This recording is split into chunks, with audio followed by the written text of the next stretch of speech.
Hey, welcome to Firescale Audiobooks. If you enjoy our audiobooks, please consider subscribing to the channel. Also, feel free to share your review in the comments section below.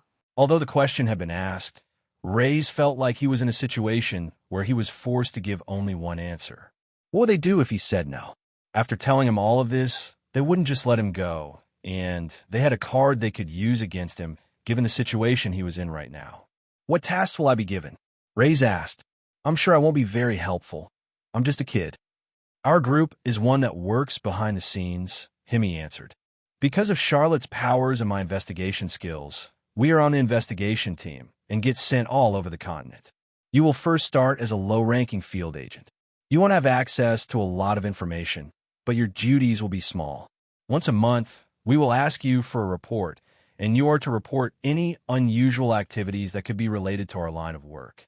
If something comes up in the area you are in, then you might get called to help us out now and again. The terms didn't sound too bad. As a field agent, he could still continue to grow his strength.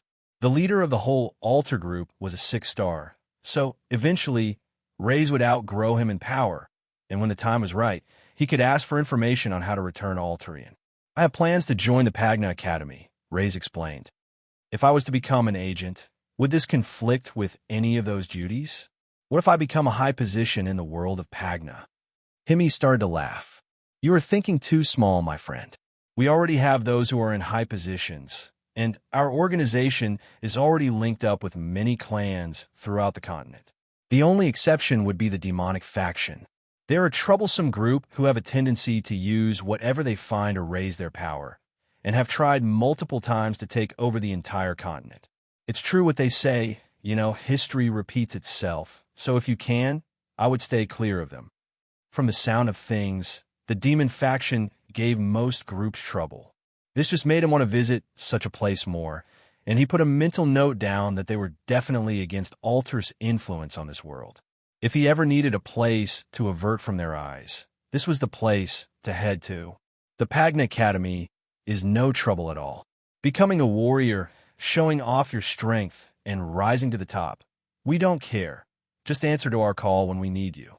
In fact, I would even go so far as to say that the Pagna Academy is a great place for you, since you will be meeting so many new faces. So, I have free reign to do as I wish, only needing to report to you if I suspect one of these world-changing items or meet an otherworlder that knows nothing about the altar organization. Heeding to your call when you need me. Other than that, I can do as I wish. Reyes asked, try to clarify the situation. Yes, there is a simple rule to follow, though, Charlotte nodded. The use of magic is not forbidden, but someone finding it out is. This includes enchanting items yourself. Reyes kept his head down and was smirking. He had already broken their rules, but it didn't matter. He would continue to do trades with the Pagna warriors, under the guise that he was the Dark Magus from another world. No one would suspect someone as young as Reyes to be a 5-star enchanter, as well as a 9-star mage. If items started to appear in the world of Pagna that didn't belong, they would just suspect it was someone else. Thinking of this, it reminded him of something. Stretching out both of his hands in front of him, there was a flicker of aura in the air. For a split second, magic swirled around his hand. Charlotte watched closely, but was unable to tell what type of magic it was. Are you able to buy this off me? Reyes opened the palm of his hand, revealing a power stone. It appears you've been quite busy already, Himi claimed.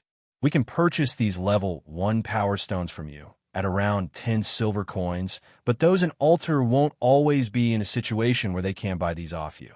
If you join the academy, it won't seem so strange for you to have crystals, and you will be able to sell them at will. A lot of Rey's problems were being solved with meeting these people. The extreme measures that he had planned in his head, he wouldn't have to go through with them after all. Last question then. Reyes smiled. If I join your organization, I assume you will help me out of this situation? Of course, Himi smiled. We look out for our own, and the more helpful you are and give back, the more we are willing to help you when you are in a tough situation of your own. Just never betray Altar, and you'll be fine. From the constant looks that Himi was giving Reyes, and the emphasis he would put on certain words, it felt like his mind was being read, and yet there was no sense of magic. He must have been a pretty good detective in his world, Reyes thought. In a lot of ways, he's far more dangerous than the mage by his side. Okay, Ray said, lifting his hands up. I will join the altar organization and follow your rules. In reality, the restraints that altar put on him were just things he wouldn't have been able to do whether he joined them or not. If they were as big as they said they were, then it would have only been a matter of time. You've made the right choice. Now, let's get you out of here. Since the main room in the Red Brigade base was being used, the rest of the elders had gathered in one of the dining rooms. They were sitting at a round table with tea in front of each of them, but it had hardly been touched as the conversations hadn't died down since the interrogation had started. I don't understand why we are wasting our time, Elder Targress said. His whole face was shaking as he slammed the table in the same spot over and over again. There are no other white-haired ones among the clan, nor among anyone of significance. Only those with no names. We should just get rid of them all, including the kid. It's too high of a risk for that to happen to the rest of our disciples, especially if they are from the demonic faction. Elder Targress had been the most vocal about getting rid of Rays without a second thought, and he had every reason to be, since he was Vaughn's father. With his position in mind, he tried to state points that didn't make him seem so biased in the situation, even though everyone at the table knew this fact.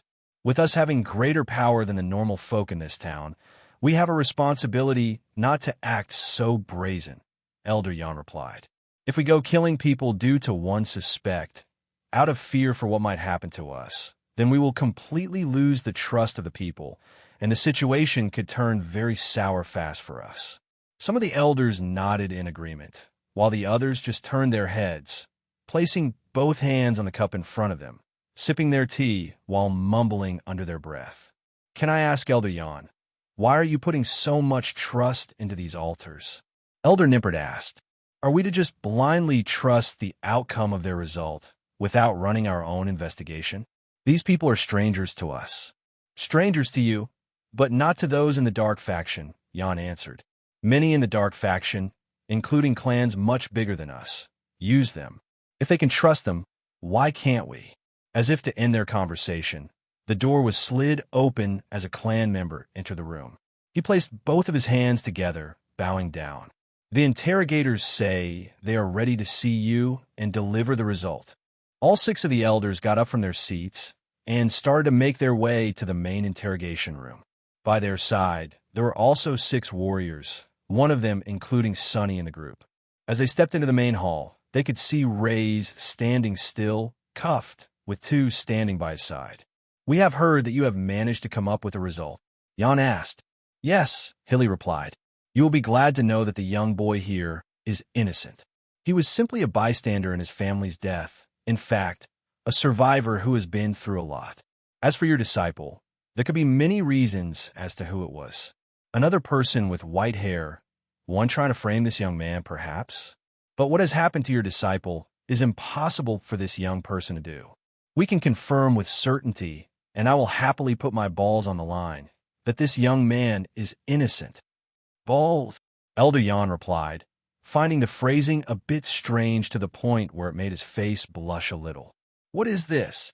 Targress stepped up, walking in front of the others. How can we just believe what they say just like that? Tell me, how did you manage to come to the conclusion that he's innocent? Where's the proof? Our methods are not allowed to be exposed, Charlotte answered, trying to calm down the situation. They had been in a similar scenario before. It was best that they all cooled their heads. Targress, I told you before we must respect the outcome, Elder Jan stated. Young Rays, I apologize for suspecting you, and I hope we can leave this matter behind us. Stupid fools, Himmy said under his breath. If you want proof of his innocence, then where is the proof of his crimes? Targress was shaking all over, his heart beating rapidly at this moment as well. No, Targress proclaimed loudly. We can't accept your ruling, and we can't accept your timidness anymore. With this, I ask for a vote of no confidence in the current head elder. Those who were in agreement raised their hand. Rays was unsure what was going on, but judging by the look on the other clan members' faces, this wasn't good news at all. Soon after, 4 of the elders raised their hands. What is the meaning of this? How could you all go against me over a matter like this? Jan exclaimed, shocked and sweat running down the side of his face. "You put the people before the clan," one of the elders mentioned. "In order for us to become a clan of significance, we need to focus on the world of Pagna warriors, not the general public. You have long become satisfied with our current position, and you no longer have ambition to rise." "And what's wrong with that?" Jan replied. "Do we not live happy lives?" Judging by the expressions and the votes, next to none of them were in agreement with him. "You can't do this," Jan claimed. "In order to have a vote of no confidence, all previous head elders that are still alive must also be present." Immediately, a smile appeared on Targress's face. "Ah, yes, just as you said, all previous head elders that are alive must be present, but I'm sure he will soon be very dead." At the temple, having reached the top of the staircase, a squad of 15 Red Brigade clan members had arrived, swords by their side. They were here on orders and were ready to do what needed to be done. Back in the room, the clan members were wondering what was taking place. "It looks like there is a new head elder. Restrain Elder Jan for the time being, unless you want to be banished from a clan." Drawing their swords, one of them was pointed right under Elder Jan's neck. "Are you the bringer of bad luck or something, kid?" Himi asked. "I mean, betrayal for the head position is a common thing. But why did it have to happen while we were here?" With the clan members now doing as he asked, Elder Targress had a smile on his face as he stepped forward and looked at Reyes. "And you, the one who harmed my son." Targress shifted his feet and crossed the distance of 5 meters in a moment, lifting Reyes up by the scruff of his clothes. Reyes had almost forgotten these old men. They were also Pagna warriors. "I will make you go through a hell that's far worse than what he's going through." Targress smiled, but he noticed that even while lifted off the ground, with his feet dangling, Reyes lifted his cuffed hands and pointed them toward his stomach, placing them on his skin. "You think you can do something in a situation like this? I can tell your heart's beating fast. Kid, you're scared out of your boots." Targress was clearly enjoying this. "Is this a situation where I have permission?" Reyes asked softly. It was surprising for Himi. A small smirk appeared across his face. "I don't see how else we're going to get out of this situation." With both palms pressed against his stomach, dark aura started to float around his hands. "Dual dark pulse," Reyes shouted. A ripple of dark aura went off, and a strike had hit Targress right in the stomach. His feet lifted off the ground, and he was chucked across the room, falling on his back and lying on the floor, while Reyes landed on his feet. It was dark magic," Charlotte said. The Red Brigade clan had no trouble breaking through the front gate. With a swipe of their swords, the wooden panel on the other side was sliced, and immediately the group went to enter. They weren't here on official business, so there was no need for them to alert the others of their presence. This Red Brigade group, in particular, was a group of 15, all of them adults, meaning that they had already experienced life in the Pagna Academy. Still, most of them had stayed at being Stage 1 Pagna warriors, but were at the top end, while the leaders in charge of the attack were Stage 2 Pagna warriors. Entering the courtyard, they immediately started to rush forward and were heading straight for the main temple. "Oh, what are you doing here?" One of the kids pointed with their hand, and, without slowing down with a swipe of the sword, the hand was sliced right off. "Art!" The kid screamed at the top of its lungs, looking at its hand. The child was just curious as it stared at the clan members coming towards them. The members that they had seen multiple times visit them before. So they just thought it was no different. "All the children here are known names at the temple," the clan member shouted. "No one must know what we did here today, so there is no harm in getting rid of them." Lifting the sword, the clan member was ready to thrust it right through the child until a foot came out and hit the man right in the head. He was sent flying back, crashing into the temple wall with a large foot indent in his skull, killing him on the spot. "Why are you trying to harm the children?" Crone had burst out of his office room the moment he heard the cries, and seeing blood, his heart was racing at what was in front of him. "Why are members of the Red Brigade clan attacking this temple?" "Don't you know who I am?" Crone stated. The members had started to draw their weapons and formed a formation around Crone, circling him. "It's because of who you are, we are doing this," the clan member shouted. With everything happening, the children couldn't help but slide their doors open to see what was going on, and to see weapons drawn at their teacher, They had no clue how to react. All of you get out of here, run through the forest, head to the town where people can see you, Crone shouted. Immediately, one of the children closest to the door had attempted to do just that. But as they did, a clan member stood in their path, ready to swing their sword. Seeing this, Crone stomped his foot down, and a crack went across the floorboards with power, exploding right where the clan member was, causing his feet to fall and his sword to miss. Safa had opened the door as well, and immediately turned her head to look at Simeon. His eyelids were incredibly heavy, with him constantly mumbling under his breath.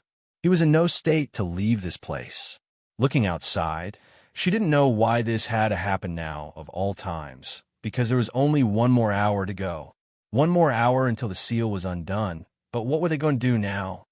Inside the Red Brigade clan, the elders along with the other members were looking at Targres, who was on the ground. His clothes had been burned away, revealing his skin.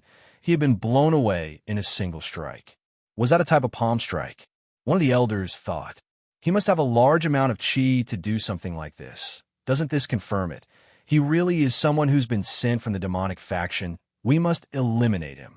Based on his own powers, Reyes knew that Elder Targres was still alive. He hadn't gained any mana from using his spell. All of the elders were higher stage Pagna warriors than the rest, so it was somewhat to be expected. Taking this opportunity while they were distracted, Elder Jan lifted both of his hands filled with chi and broke right through the two swords. He then grabbed onto the heads of the two clan members by his side and threw them into the wall. The exit was blocked, so the only way to clear himself from being surrounded was to jump up high in the air and head towards Reyes and the others. It looked like he was almost floating before he landed by their side, and he wasn't the only one that was there. Sonny had decided to join the group, drawing his sword as well. "I'm sorry, Reyes. I had no idea something like this was going to happen," Sonny said. "This was not the type of clan I joined. I don't know why they're doing this." Now wasn't the time to talk about it, though, as the enemy was coming towards them. The clan members rushed forward, and Charlotte was the first to make a move. Her eyes glowing, she moved her palm in a circular motion. "Wind Twister," Charlotte called out, and from the palm of her hand, nearly the entire group had been pushed back, with some of them even being lifted up in the air. However, the elders were able to withstand the wind and continue to charge forward, while the men that had fallen from the initial attack had gotten back up. Lifting his hands up, Reyes used his own magic. Dark Pulse, a beam shot out from his hand, but the elder was able to jump to the side, avoiding the attack. A straight telegraphed attack like so could easily be avoided by them, and his chained hands weren't making things easier. "Do you have a fire attribute?" Reyes asked Charlotte. "I do, but it's my weakest attribute. I can't produce a spell on the same scale as before. The most I can do is an Ember." Ember was a 1-star fire magic spell, which would be useless against these. Based on what Reyes saw, her light magic and wind magic would be at the 3-star level. "That's fine. Use the skill Gust first, and then Ember. It will have the same effect," Reyes shouted out. From the look on Charlotte's face, she wasn't so sure. Why was a 2-star mage giving her advice in the first place? Nonetheless, in the desperate situation, she decided to give it a go. In her right hand, the Tier 2 wind spell Gust. A strong wind was summoned, and had hit the elder at the front, doing next to nothing. Then with Ember, a small orange flame had been produced.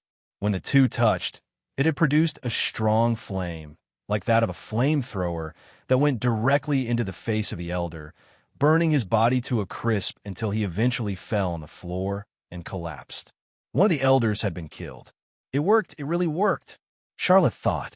Combining spells like so, she had tried in the past, but she had tried using Wind Twister instead. The power of her wind attribute would be too much and overpower the flames, burning them out. How could a 2-star mage, and one so young, know stuff like this? Seeing the dead elder on the ground, Reyes smiled.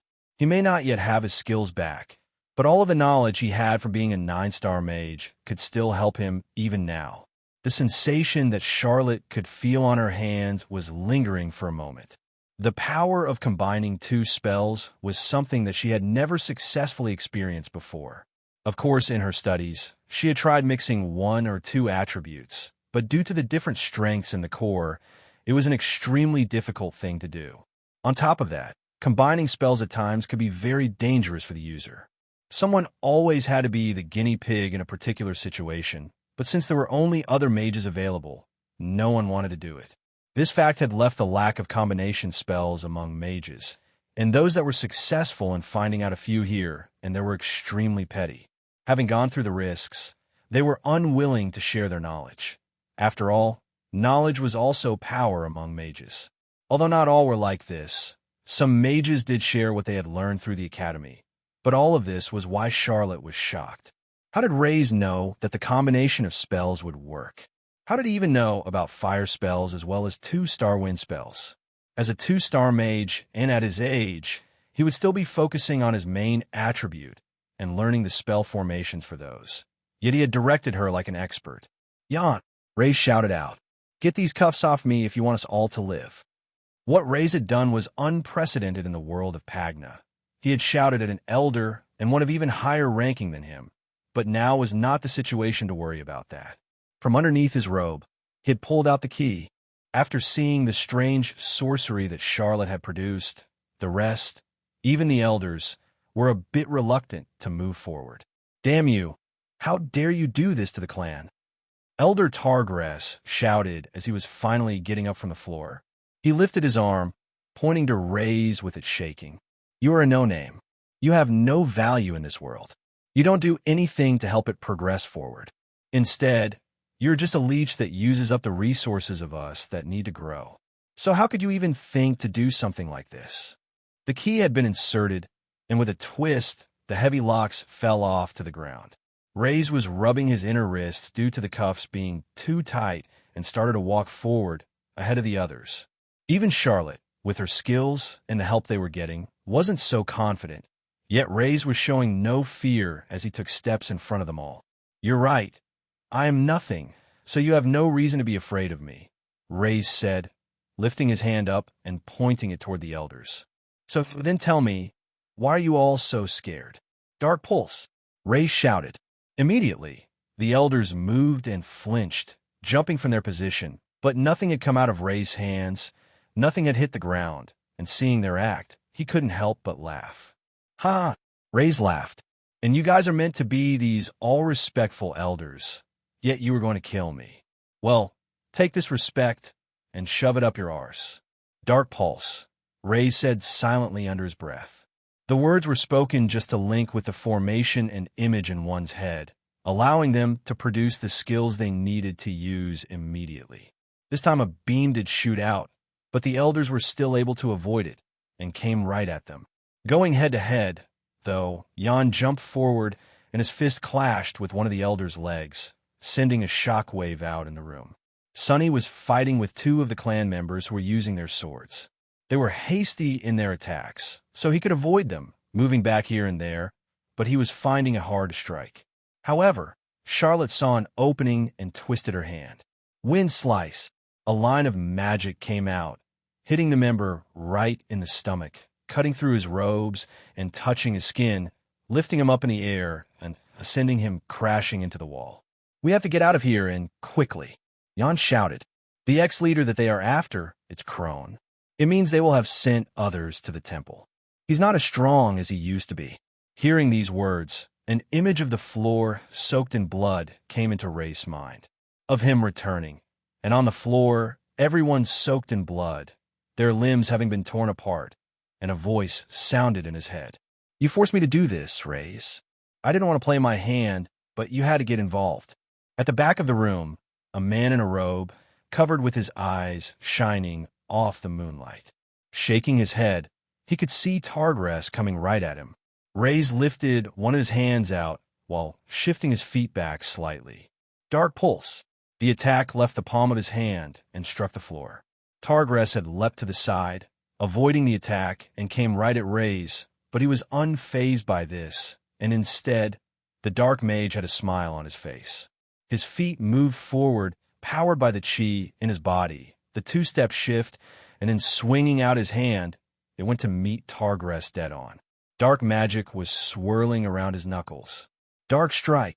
The fist collided, hitting knuckle on knuckle with Targress. The elder was able to block the attack on time, but only by moving his own fist that was still in motion. When the fist hit, a pulse of dark magic came out, amplifying his strike, which sent Tardress skidding across the floor once more. Did he just use his Pagna skills and combine them with magic?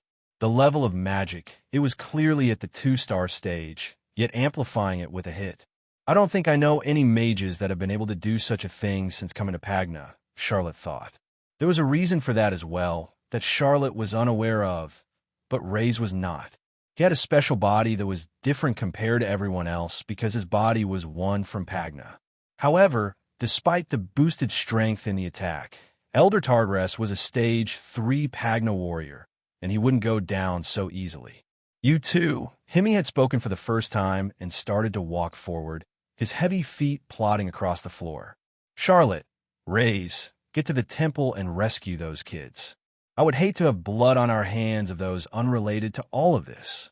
Looking back, Sonny was wondering if the large man was like Rays and the girl. Maybe he knew some sorcery as well.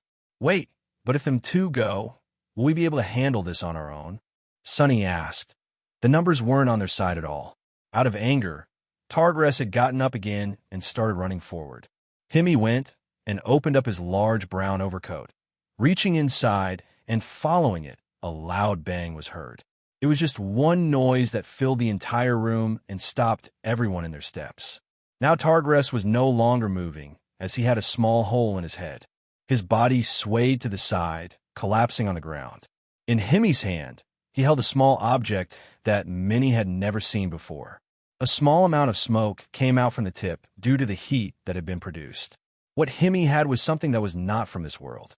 Reaching into the other side of his overcoat, he pulled out the same object and was now holding them both out, pointing them toward the clan members. I'll be fine, Himi answered, holding 2 guns in his hands. The loud bang in a room had come from an instrument that the warriors of Pagna had never seen before. They looked on the ground at Tardress, and unlike the times before when they were hit with sorcery from Rays, he wasn't getting up this time. The blood pouring from his head showed that quite clearly. The powers of Chi made a person superhuman, and when they reached close to the pinnacle of the initial stage, they would be able to block regular swords with their bodies. However, none of the elders had reached such a stage, which made the technology of something like a gun a deadly weapon. It's quite difficult to get ammo in this world, so please, don't make me waste too much. Himi asked. One of the other elders took a step, tried to move, and instantly Himi moved, firing out another shot. The loud bang occurred, but unlike with race magic, they were unable to move fast enough. The bullet went right through the side of the elder's head, causing him to fall straight to the floor. Witnessing people die so easily in front of their very eyes was a very frightening thing for them. Not a single member wanted to move after that. They didn't quite understand what was happening, just that while whatever the large man was holding was pointed at them, their lives were at risk. Listening to the words of Himi, Charlotte burst into action as she ran towards the center of the room. Everyone was frozen out of fear, but she still needed to be careful. The one thing mages had compared to Pagna warriors was the ability to use their magic at a distance. Seeing this, Himi caught on quickly. You too. It's best if you close your eyes. These people clearly knew more than them. Eldayan was starting to understand that the altar group was able to do things beyond what they could understand. So if they wanted to live or get out of the situation, it was best for them to just listen. Charlotte lifted one of her hands in the air, and her eyes started to glow slightly white. I see what she's trying to do now. Rays closed his eyes as well. It was a move that was extremely effective that was used by many in combat. Illuminate. Out from the palm of Charlotte's hand, a bright white light shined, covering the entire room. Those who still had their eyes open were blinded and even felt a great stinging sensation. Open, Charlotte shouted, the signal that it was now okay for the rest of them to do so. When they did, they could see that many of the clan members were rolling about on the floor. The elders were squinting down hard, and even when they opened their eyes, they could only see gray blurs through their vision. Running out of the room, they quickly went down the hallway. Head towards the back exit. There will be fewer of them, Rays ordered. As they took a turn, They could see more clan members with weapons in their hands coming towards them, for in total. Can you deal with 2 of them? I'll take care of the others, Charlotte asked. Not unless you want me to kill them, Reyes answered honestly in the heat of the moment. His mana was already running low. He needed it if he was going to continue to fight at the temple. With the way his enchanted ring worked as well, he needed to kill to be able to regain a small amount of mana back. At the same time, he wasn't confident enough in just the 2-step shift skill that he knew. It hadn't been long since he had become a Pagna warrior, so he had nothing else he could use. Do you think I have unlimited mana, or something? I can't do this by myself, Charlotte shouted as she started to swirl both of her hands. Wind Twister, she shouted, and 2 large whirlwinds came out of her hands, knocking right into the stomachs of the front 2. It had banged one into the other, which allowed the 2 to get past without the need to use any more skills. Eventually, the 2 managed to go out the back, where there was just a wall they needed to get over. With a jump and using the power of the wind, Charlotte had reached the top of the wall. For Reyes, he gathered the chi that he had in his body and used the muscles to leap up, just reaching the top of the wall with his hand. He then pulled himself up to the wall. It looks like being a Pagna warrior has its uses. I'm getting a little jealous, she said. It was time for the 2 of them to head to the temple, and to do so as quickly as they could. Looking at the sky, though, Reyes could see the sun was starting to set. Wait a moment, the time. I was in that cell for an entire night, and now it's already heading towards evening, which means it should be any moment now. Back at the temple, Crone had been putting up a tough fight. He was huffing and panting, but his clothes were covered in marks while his skin had been slashed with the sword all over. His blood was dripping, and he was getting weaker by the second. Formations were extremely powerful things, and used in the right way, they would allow lower-ranked Pagna warriors to take on those who were higher-ranked. The kids, most of them got away, right? Crone had also been fighting desperately, pushing himself while the kids were able to get out of their room and escape. This old man, he won't fall, the clan members shouted annoyed. Now that there were no children for them to use, he knew it was going to be hard to take the ex-leader down. Check the rooms, see if there are any of those runts left, the squad leader shouted. Those at the side quickly went swinging the door open. Crone went to move, but he was met with a sword thrust at him from the front and the side, stopping his movements. The clan member was opening door by door, looking inside to see if there was anyone, and when he swung one door open, his eyes laid on 2 who were in the room. I found some, the man shouted. Immediately, he went to grab Safa, who was standing in front of her, but she leaned back in time and struck with a large kick to the side of his leg. It was a solid hit, but there was next to no power. What is this kid even saying? The clan member said, as he moved in closer. There was a chill in the air as he got closer. Something wasn't quite right. I. Simeon continued to mumble, repeating again and again. I. At that moment, the ring on his ear started to glow slightly. The requirements for breaking the seal have been achieved. The seal is now breaking. Simeon's mind had already gone past the breaking point. He felt like his head was melting, and even in front of him, he could only see an area of colors moving. He could hear the words and somewhat tell someone had entered, but how far they were, or even where he was. He wasn't sure if he had already died, but he just knew one thing. He had to stay awake. No matter what, he needed to make sure that his eyes stayed open. Otherwise, everything he was going through now would be for nothing. Memories flooded into his mind of when he was with his sister. The feeling he felt at the time, where he thought death was around every corner. The feeling he had right now. That was when a voice could be heard in his head. Simeon, I promise you, no matter what, you're going to get out of this. You're going to survive. The image in front of him of his sister being attacked, and the final words she said to him ringing in his head over and over. Live, Simeon, you have to live. A rush of power entered into Simeon's body, and the mushy image he could see in front of him started to disappear. He was gaining nearly all of the senses he had around him. He was becoming aware of what was happening. This was the power of the seal breaking. Having endured 3 days of torture, the item's power was flowing through Simeon, giving him a burst of energy. Wait, why is there a red brigade member in here? Simeon thought. To the right, he could see Safa getting up off the ground. She looked hurt, and the clan member's sword was already drawn. After getting up from a daze, Safa could see the man approaching Simeon, and she ran forward, tackling him around the waist. "What are you doing, you little bastard? Get off me," the clan member shouted, and with his sword raised in the air, he swung it down. "No!" Simeon screamed at the top of his lungs and darted forward from his position. He held out his arm to block the attack. He still wasn't quite sure what was going on, whether this was just another illusion he was seeing, the same as the one he had been going through in his head with his sister. "I can't let the same thing happen again, not this time." The strong thoughts allowed Simeon to be willing to sacrifice anything, and his arm had been given up in the process. The clan member only needed one of the kids to distract the ex-leader, so it didn't matter if one of them went, so he swung with full force. As it hit Simeon's arm, though, a loud clang was heard, the same sound when metal struck against metal. The sword was pushed down, but it wouldn't go through Simeon's arm. "What the? Am I still dreaming? Why isn't it cutting through my arm?" Simeon said. Are you a Pagno warrior with a steel body? But you're just a kid." The clan member, furious, decided to shift his stance and threw a punch, hitting Simeon right in the gut. It was a powerful blow with chi embedded into it. A heavy clunk was felt, and the knuckles of the clan member were sore. Seeing the opportunity, Safa jumped in the air, kicking her leg off the wall, and punched the clan member right in the face. Seeing the clan member stumble, that's when Simeon thought that this might be his only chance.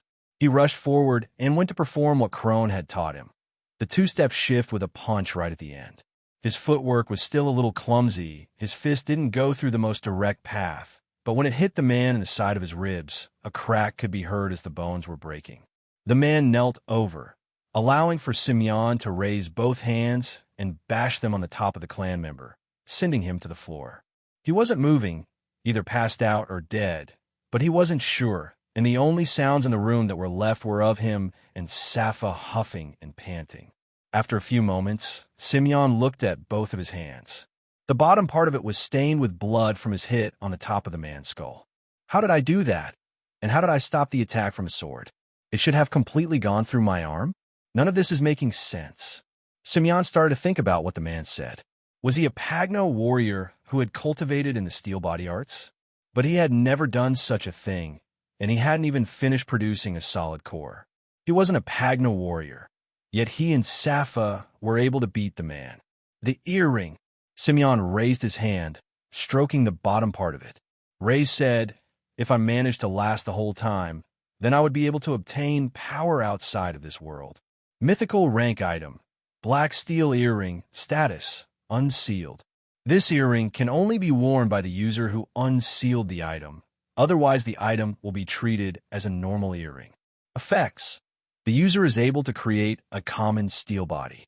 The strength of the steel body is evolvable. The steel body's attributes can be changed and influenced temporarily by different attributes of magic that are placed into the earring. Simeon had no clue about the effects of the earring, since magic was needed for one to be able to see what was taking place, but he had obtained a mythical grade item, something that Rays had never done in the past, a feat that had an almost legendary status, an item that if Alter found out about it, they would do anything to seal it away, so it could never be used again. Because Simeon hadn't become a Pagno warrior, but was using an item that contained the power of magic, Mr. Crone had noticed that one of the room's door had remained shut. It was likely that one of the temple kids was still in there. As he saw one of the clan members, all he could do now was hope that they would be okay, while trying to best the situation he was in as well. Before I can help others, I need to focus on myself as well. Crone decided to make a break for it, heading toward one side of the formation. 3 of the clan members dashed forward with swords in their hands and stabbed right into his forearms. But Crone didn't slow down, and instead, he continued and pushed forward. With the swords impaled into his body, he grunted through the pain and pushed. His muscles were strong, and the chi fueling them stopped them from pushing inside him further and hurting his vitals. The arms of the attackers were twisting as he continued to push forward. They had no choice to let go. Crone burst through the doors and leapt down the staircase. landing into the courtyard. Blood was dripping from his wounds, and when he went to stand up, he had already stumbled to the side a few times.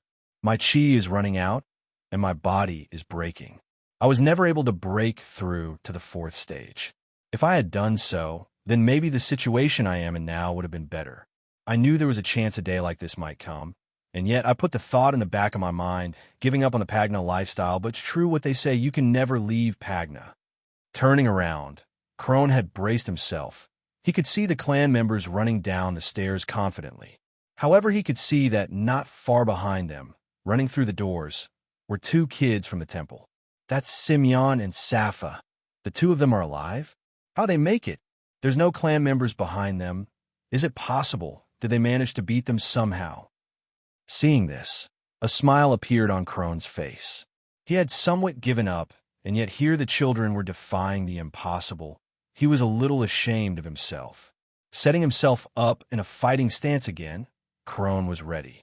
I will take down as many as I can, so the children can survive. The clan member at the front had leapt up in the air, the sword ready to strike, until a slash of wind had hit the person, sending them back to where they came from.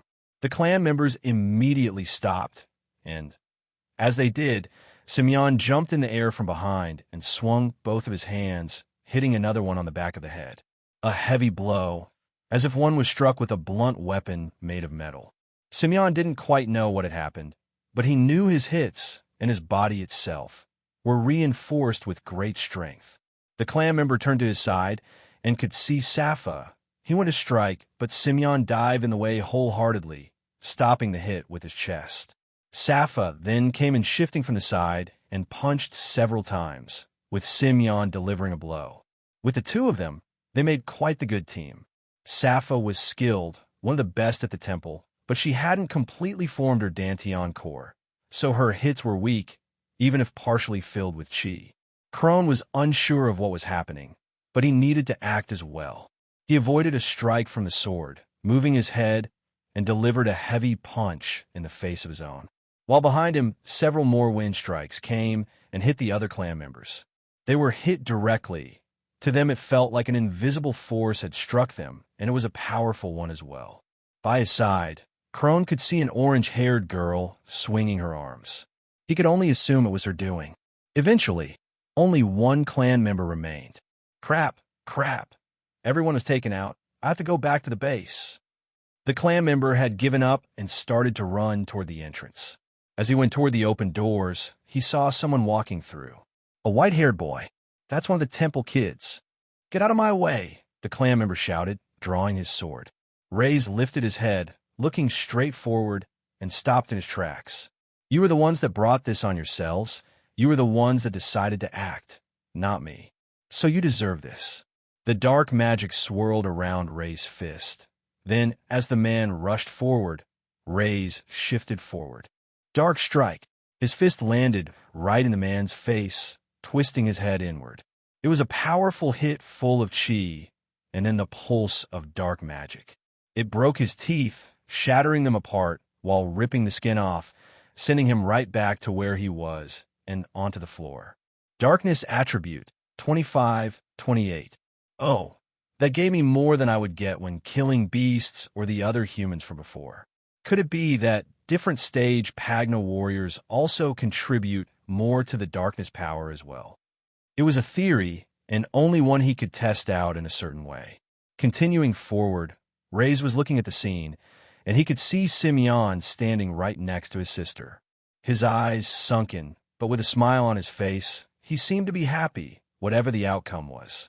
It looks like we might have jumped the gun, rushing here a little bit. Having passed some of the children and seeing what state they were in, Charlotte had used her wind magic to increase the speed of her steps, getting there before Reyes.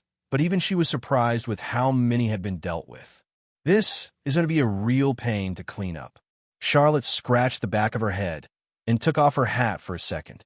She was sweating underneath. It had been a long time since she had to work so hard in a case like this. When she went to put her hat back on, her eyes laid on something that made her heart sink deep into her stomach. Her eyes opened wide as she held out her hand. Get away! Charlotte screamed at the top of her lungs towards Simeon and Safa. Behind the two of them, Several sparks were going off, and a portal had opened up behind them. It was one of the worst things that could occur in the world of Pagna. It was a portal break. All eyes were fixed on the portal that now stood in the center of the courtyard. It hovered slightly above the ground while emitting a strange humming sound, and sparks in the air continued to flicker around it.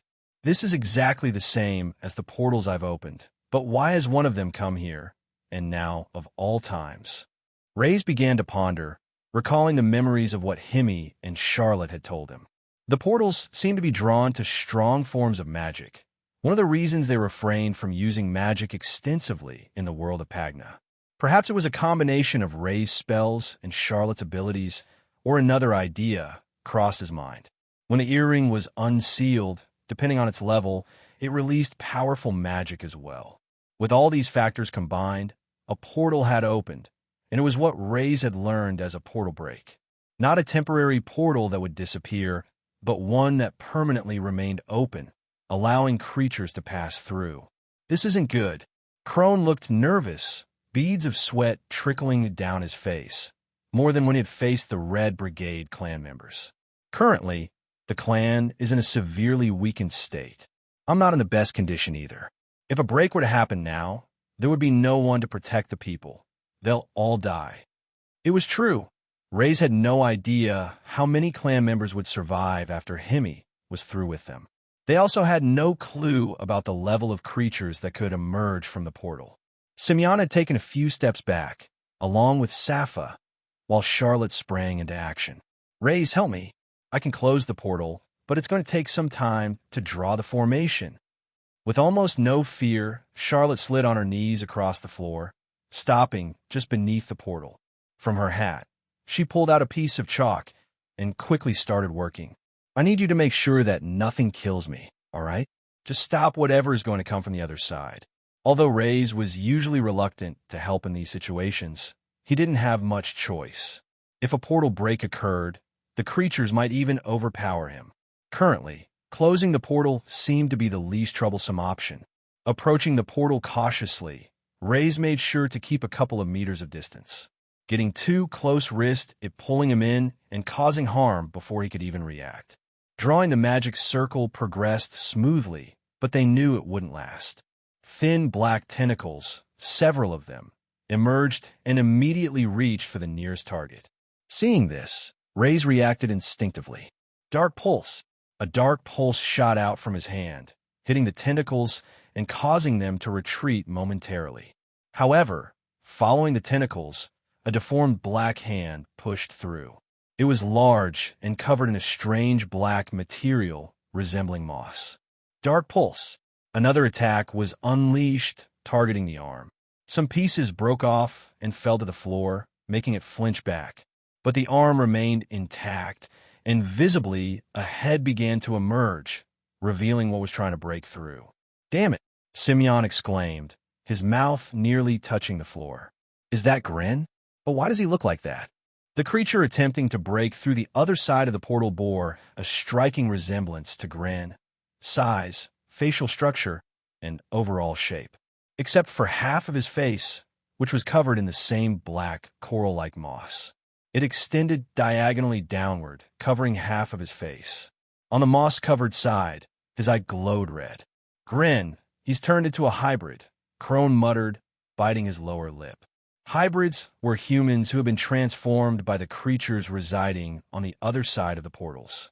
No one knew precisely how it happened, as there had been no eyewitnesses to the transformation.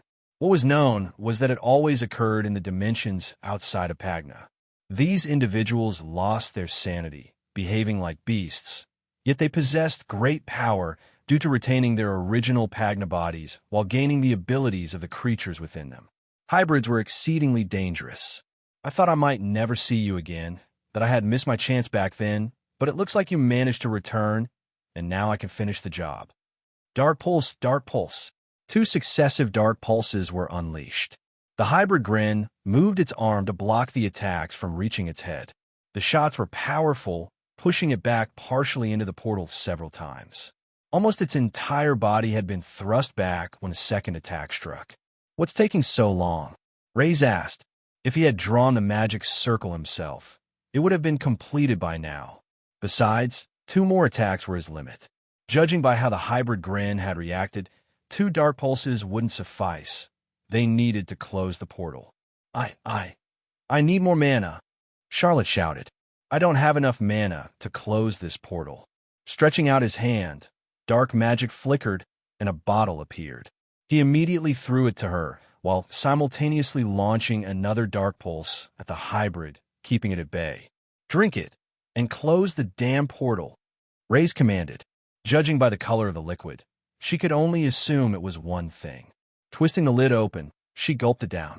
I hope this mana potion gives me enough mana. She could feel the potion's effects coursing through her body, re-energizing her. All the power she had controlled before had returned, not just a portion of it, but all of it. This can't be. What potion is this that can restore all my mana in one go? Why would he have something like this? Did he acquire it from someone, or did he create it himself? Her curiosity would have to wait. Placing both hands on the ground, she activated her mana, causing the magic circle to light up. It formed a barrier around the portal itself, emitting a white glow until the portal was no longer visible. Gradually, the barrier began to fade, as did the magic, and with its disappearance, the portal was gone. Did that woman just stop a portal break? Crone said in disbelief. I didn't even know that was possible. The good news was that the portal break had been averted, and everyone could finally exhale. They were all emotionally and physically exhausted, almost collapsing on the floor. Still, they managed to stay upright and observe their surroundings. It had indeed been a tumultuous day for all of them. Charlotte, satisfied with the outcome and certain that the portal wouldn't return, turned to Reyes, who stood there like a statue. Reyes, about that potion, where did you? Clap, clap, clap. The sound of clapping echoed from behind, and as they turned around, they saw Elder Yawn, Sunny, and Himi entering through the gates. You guys did a great job. It must have been quite tough, Himi commended. But it's not over yet. We now need to deal with the aftermath and fulfill our duty. Hearing these words, Reyes was unsure of what lay ahead. From what he had learned, the world of magic was meant to be kept a secret, and there were witnesses all around, witnesses who were still alive. The Altar Group was a large organization consisting of people from different worlds who now resided in the world of Pagna. This secretive group operated behind the scenes, manipulating events while storing away items they deemed world-changing. Reza believed that, after a recent event, the Altar Group wouldn't allow any survivors. However, the situation had turned out better than he could have imagined. Everyone who had witnessed the event, or at least the use of powers, had been gathered in the Red Brigade's main room. Sunny, Safa, Simeon, Crone, and Elder Yawn. Those who had seen such events unfold and weren't in that room had already perished. Reyes was surprised by how forgiving the Altar Group seemed, sparing the lives of those who had witnessed the events. They were informed that they would now become part of the Altar organization, with no choice in the matter. Each of them would be field agents, similar to Reyes, but with even less access to information about Altar, including the fact that it was composed of otherworlders. Charlotte had explained to Reyes that having eyes and ears everywhere was advantageous, and situations like this arose now and again. After the meeting, the others were sent back to their base. The Red Brigade clan needed to reorganize, and the others needed time to recover. Simeon, in particular, had been sleeping the whole time and had yet to wake up. He had collapsed shortly after Himi had arrived in the courtyard. Reyes, however, was called into another room where Charlotte wished to speak to him privately. She had a warning regarding the others becoming field agents for Altar. If you continue to stay around these people, and if they ever leak a word about what they saw or magic to others, and Altar finds out about it, then you will be given the order, Charlotte explained. There was no need for Reyes to ask what the order was. He knew it meant he would have to get rid of them. What surprised him, though, was Charlotte keeping a secret about the sealed earring. He had heard Himi ask for it, and he was sure she would have seen it on Simeon at the time. Maybe not with all the commotion going on, but when Himi asked where the sealed ring was, and asked Charlotte as well, they both stated that they didn't know. Reyes was tempted to ask, but in the end, he didn't have to. You really saved us a lot of trouble back there, Charlotte said, with a big grin on her face, and she had both hands behind her back, which made Raze a little nervous. Honestly, you're a great mage, one that's clearly talented, and I think it would be good if I stayed in contact with you. I think it's best if we stay close and work together. Even in Alter, things aren't completely safe, so it's good to make our own allies outside of it. With an organization the size of Alter, it was a given that they would have problems, especially with those tempted to steal items from them. So he understood, especially since he was one of them. Moving her hands from behind her back, she handed him a light green-colored crystal. It was thicker than the yellow-colored ones Raze had before. The moment the crystal touched his skin, he knew exactly what it was. That's a level 2 power stone, Charlotte explained. It's up to you how you want to use it. Get someone to grind it into a chi pill and use it to advance your core and cultivation. Or use it to increase the magic in your core, or you can even sell it. If you want my advice, it's always best not to rely too much on one attribute as a mage. And based on the color, you should be able to tell. Raze did know. It was not just a level 2 power stone, but a wind attribute one as well. If he were to consume this into his mana core, he would finally be able to produce wind spells just like Charlotte could. The attribute points would start low, but it was a start and meant he could use other spells besides dark magic and perhaps stop creating cursed items. There's no such thing as a free lunch, Raze said. Just take it. I already told you. I owe you for the mana potion you gave me earlier, and this is to build our relationship. I know you're going to become a special mage, and I want you to remember that I was part of that process. It did make Raze wonder if maybe this was the reason why she had kept the earring a secret. We'll be leaving this town. We have orders to work on something else. We've been here a while and haven't really solved anything, so they want us back. Anyway, it's up to you what you do next. I think you'll benefit a lot from the academy, and if you don't join, don't worry. When we need you, we'll be able to find you. Raze had successfully obtained a crystal out of the situation. He wouldn't absorb it just yet, because he wanted to head back to Safa and Simeon first to see the results of the earring. Meanwhile, Charlotte had gone off to join Himi, and the two of them were leaving the place in a large carriage. You seem to be quite interested in that mage. Was there something odd about him? Himi asked. Charlotte didn't say anything for a while. She was staring out of the carriage, looking at the trees passing by. You know, I'm one of the newest alters from Alterian, Charlotte commented. Well, you see, that mage used dark magic. Honestly, it's not an attribute that many have, and that includes me. But you see, back on Alterian when I was there was a very dangerous mage that used dark magic, someone who went by the name Last Magus. Just thinking about it, all the hairs on her body stood up tall. And you think this kid could be the Last Magus? Himi asked. Huh, Charlotte laughed. That's impossible. The Last Magus would be an old man, and if someone like him did come into this world, I'm not sure anyone could stop him from doing what he wanted. After the significant events of yesterday, Raze thought it was best for him not to travel to other dimensions, especially since he had seen what happened to Gren. Having completely used his mana up as well and given away his only potion, at the moment, he needed to recover anyway. However, Raze still wasn't stagnant and doing nothing.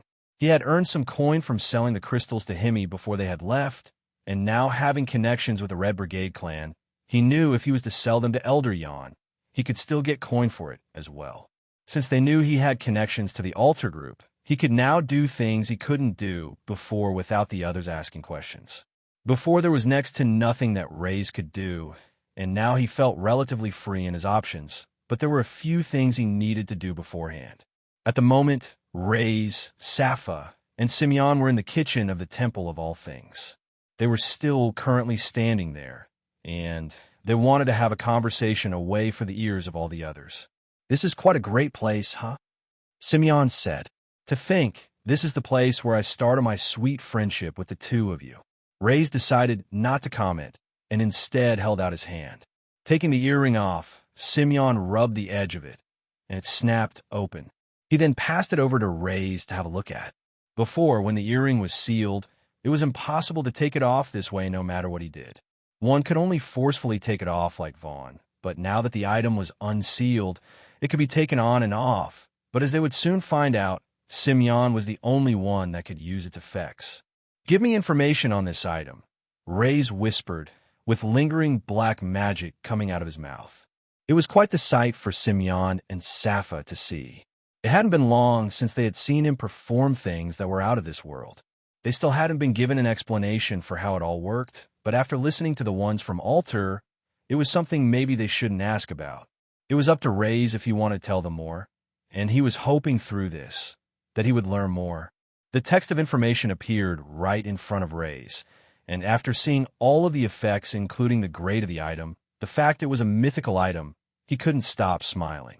"Haha, Altar has no idea what they just left in my hands. Although this earring can only work with Simeon now, I'm sure they would have taken it away if they found out about its capabilities. It makes me wonder if at Altar they still have some sealed items as well. So, is it good? What can this earring do? I mean, the fact that I had a body that was as strong as a sword and as heavy as a rock is already good.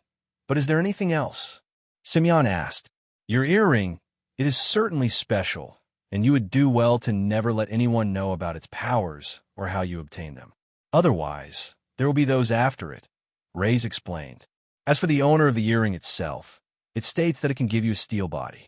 At the moment, your body is at something called the common stage, but it is something that can evolve. As for how it would evolve, I can think of a few things. Either it would need crystals that contained the metal attribute, or perhaps there might be a cultivation technique that can help you gain natural energy as well." Reyes was basing these facts on the knowledge he already had about magical items and how cultivating dark magic increased the power in his core, so he assumed that it could do the same thing. The world of Pagna was full of cultivation techniques, so he was betting there would be one related to the metal attribute. "Wow, so it really is like the steel body refinement technique," Simeon said. "Yet I haven't cultivated or had to go through any of the special training that they have gone through, and there might be easy ways to increase its strength. This whole thing, it feels a bit like a cheat." "There's a bit more to it as well," Reyes continued. "Depending on the different attributes of magic that are induced with the earring, then there's a chance for you to be able to do other things and have other effects as well." "Magic," Simeon replied. Magic was something that was known in the world of Pagna, but not in the same way. It referred to when a person would use tricks to fool someone, but it was quite clear that Reyes wasn't referring to this. "You saw what me and that young girl could do from before. That's what magic is. People can use a number of different powers with different attributes, just like how the earring has given you the power of steel. For now, though, it's best that you don't learn more about it. Just take the earring as a blessing." After finishing his explanation, Reyes handed the earring back. It was useless in his hands, although he probably could have found some way to reveal the earring and try to become its new owner. The whole thing didn't seem worth it, and he had somewhat imagined what Simeon had been through to obtain the earring. Simeon had done no bad to him, and with everything he had been through, he surely deserved the earring. Holding it, Simeon held the earring tight, clenching it in his fist, and then he went down on one knee, facing right at Reyes. "Reyes, I don't think you understand how much you have changed my life," Simeon said.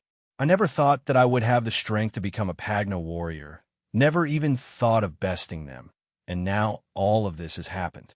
I really think, with this, I can become what I nevertheless thought I wished. I truly thank you, which is why, right here and right now, I swear my loyalty to both you and Safa, the two of you who were there for me during the whole time. Whatever you need me to do, whatever the cost, I will always do as you ask." Simeon lowered his head, looking down right to the floor. It showed his sincerity in this entire situation, and Reyes was quite taken aback by it all. "The whole time I was at Altarian, was there ever a time when someone swore their loyalty to me like this? Perhaps there was one person, one who had never betrayed me. Maybe they're like her. Both of them seem honest people." Naturally, seeing Simeon in such a position, Reyes placed the whole palm of his hand on top of Simeon's head. It didn't feel odd or strange, despite the two of them being close in age, nor was it something Simeon had ever seen before, but he went along with it. "With the life I have lived, it has become quite hard for me to trust others, but when I told you about the earring, you were the one who put your trust in me. Despite knowing what I had done, for some reason, you had also decided to keep things to yourself. Sappha also has shown her loyalty as she protected what was mine at the cost of her life. Back then, I had given her the choice to accept a family name, and now I am giving the choice to you as well. Do you, Simeon, accept the family name Cromwell? To accept the name, it means we will protect those that bear this name, look out for each other, and never betray the family name. As long as you can accept this name, then I will accept your loyalty to me. There was a burning fire building up in Simeon's belly he had never felt before. He had no clue why Ray's words sounded so powerful. They didn't sound weak, nor like random words spilled by a kid who knew nothing about the world. Perhaps if Simeon was to follow this person, he would continue to achieve great things, even more than what he had already achieved. I accept, Simeon said, lifting his head. Then, welcome to the family, Simeon Cromwell. Ray smiled. The three Cromwells, as they now had designated their own family name to themselves, had been called over to meet with the head Elder Jan of the Red Brigade. The order of things within the clan had returned to normal relatively quickly. It helped when the opposing leaders were now dead.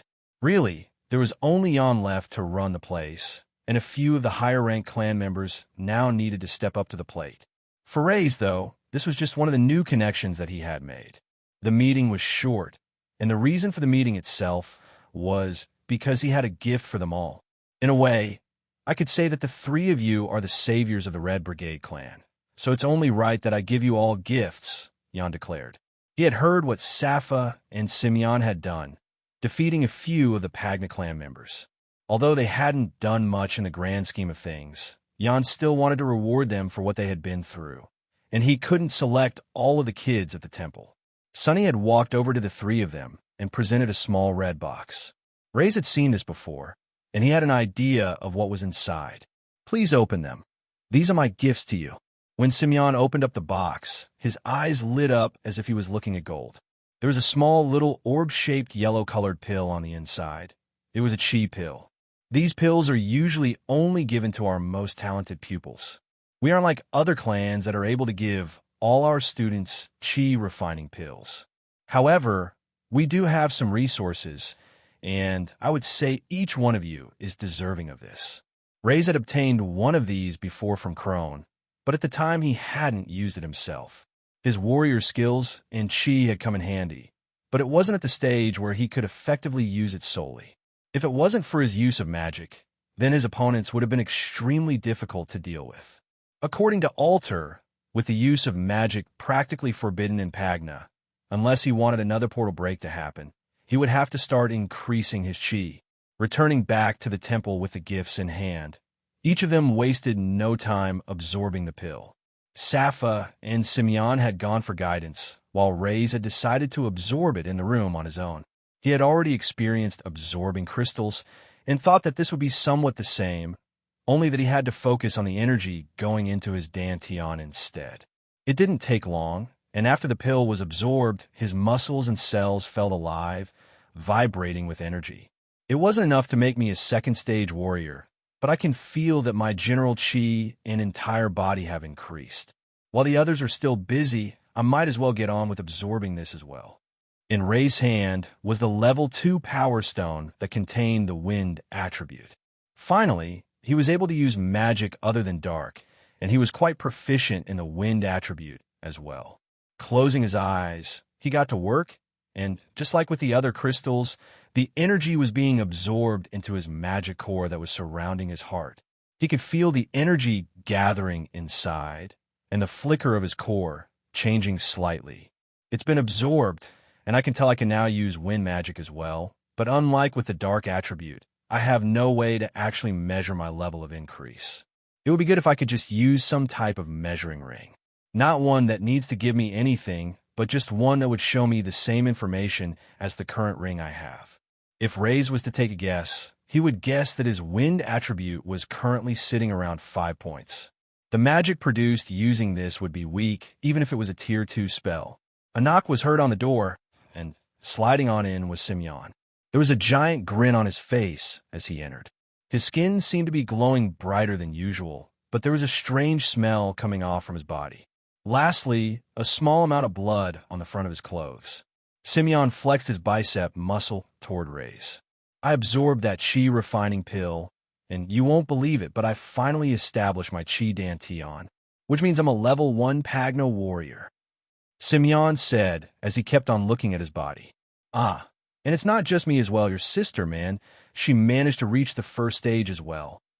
It just went to show how effective it was for a clan to have these pills, and perhaps how quickly other more affluent and larger clans could progress their disciples with these items as well. Oh, by the way, I think Crone wanted to meet us 3. This time, the 3 of them entered the main hall.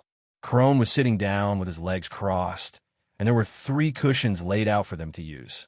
As Ray's was heading to his seat, he noticed that Safa had a small amount of blood on her shirt as well. I have called you 3 here because I wanted to ask you a question. Do all of you plan to join the Pagna Academy? Safa looked at her brother, while Simeon looked toward Ray's. He had pretty much already decided, especially now he was a first-stage Pagna warrior, but he had already promised to be a follower of Ray's. So wherever he would go, Simeon would follow him. I do plan to go, as I believe that is the area where I will progress the most. Ray's answered, knowing that the others were waiting for him. I see. I thought that would be the case. What I want to inform you all is that for you, children who bear no name, it will be the toughest, Crone explained. Those who usually are Pagna warriors are children with high connections to merchants or members of clans. There will be those with large backings that stay there, including those from the biggest clans in the Dark Faction. It is a cruel place that will show you just how cruel the Pagna world is. A place where those that have higher power and positions are able to abuse their way through. It is part of the reason why I wish to leave the Pagna world. For you children who have no name, you will experience the toughest lives. With this information, do you still wish to go to the academy? Without hesitation, Safa and Simeon nodded. It was the first time Ray's had found out that she too wanted to go to the academy, and soon Ray's followed by nodding. I can't change your mind. The reason why I bring this up is due to mine and Jan's connections and the fact that you have all reached the first stage.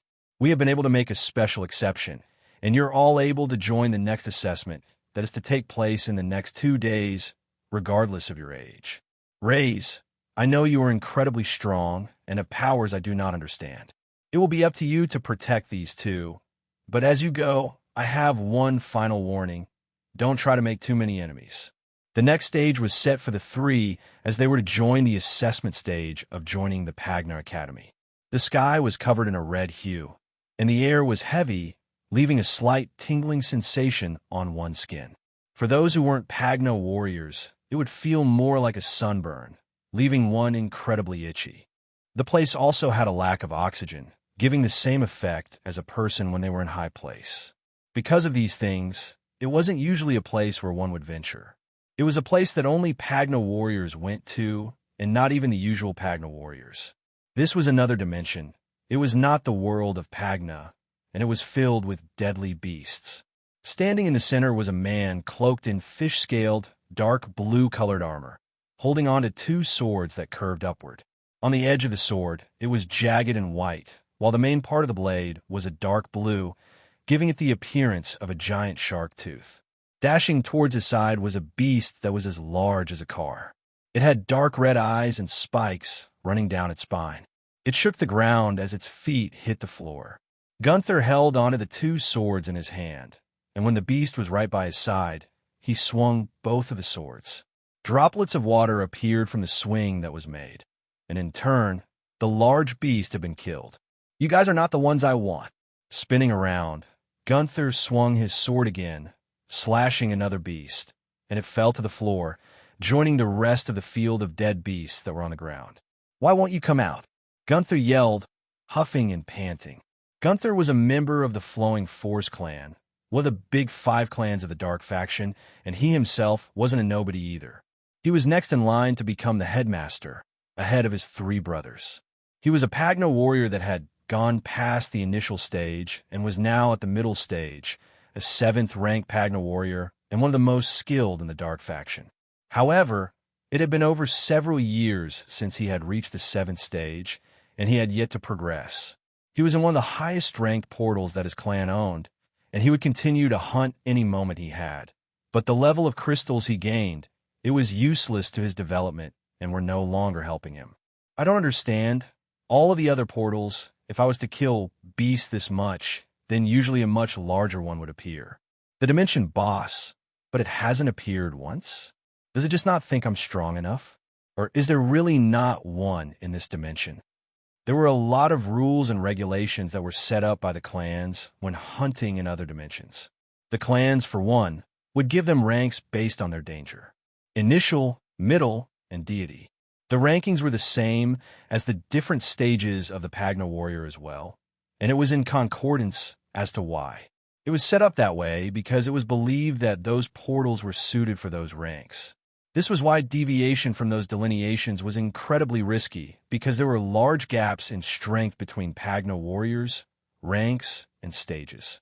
In Gunther's case, he was in a low-level initial stage dimension that had been checked by others beforehand. Another thing that would occur in portals was a dimension boss appearing.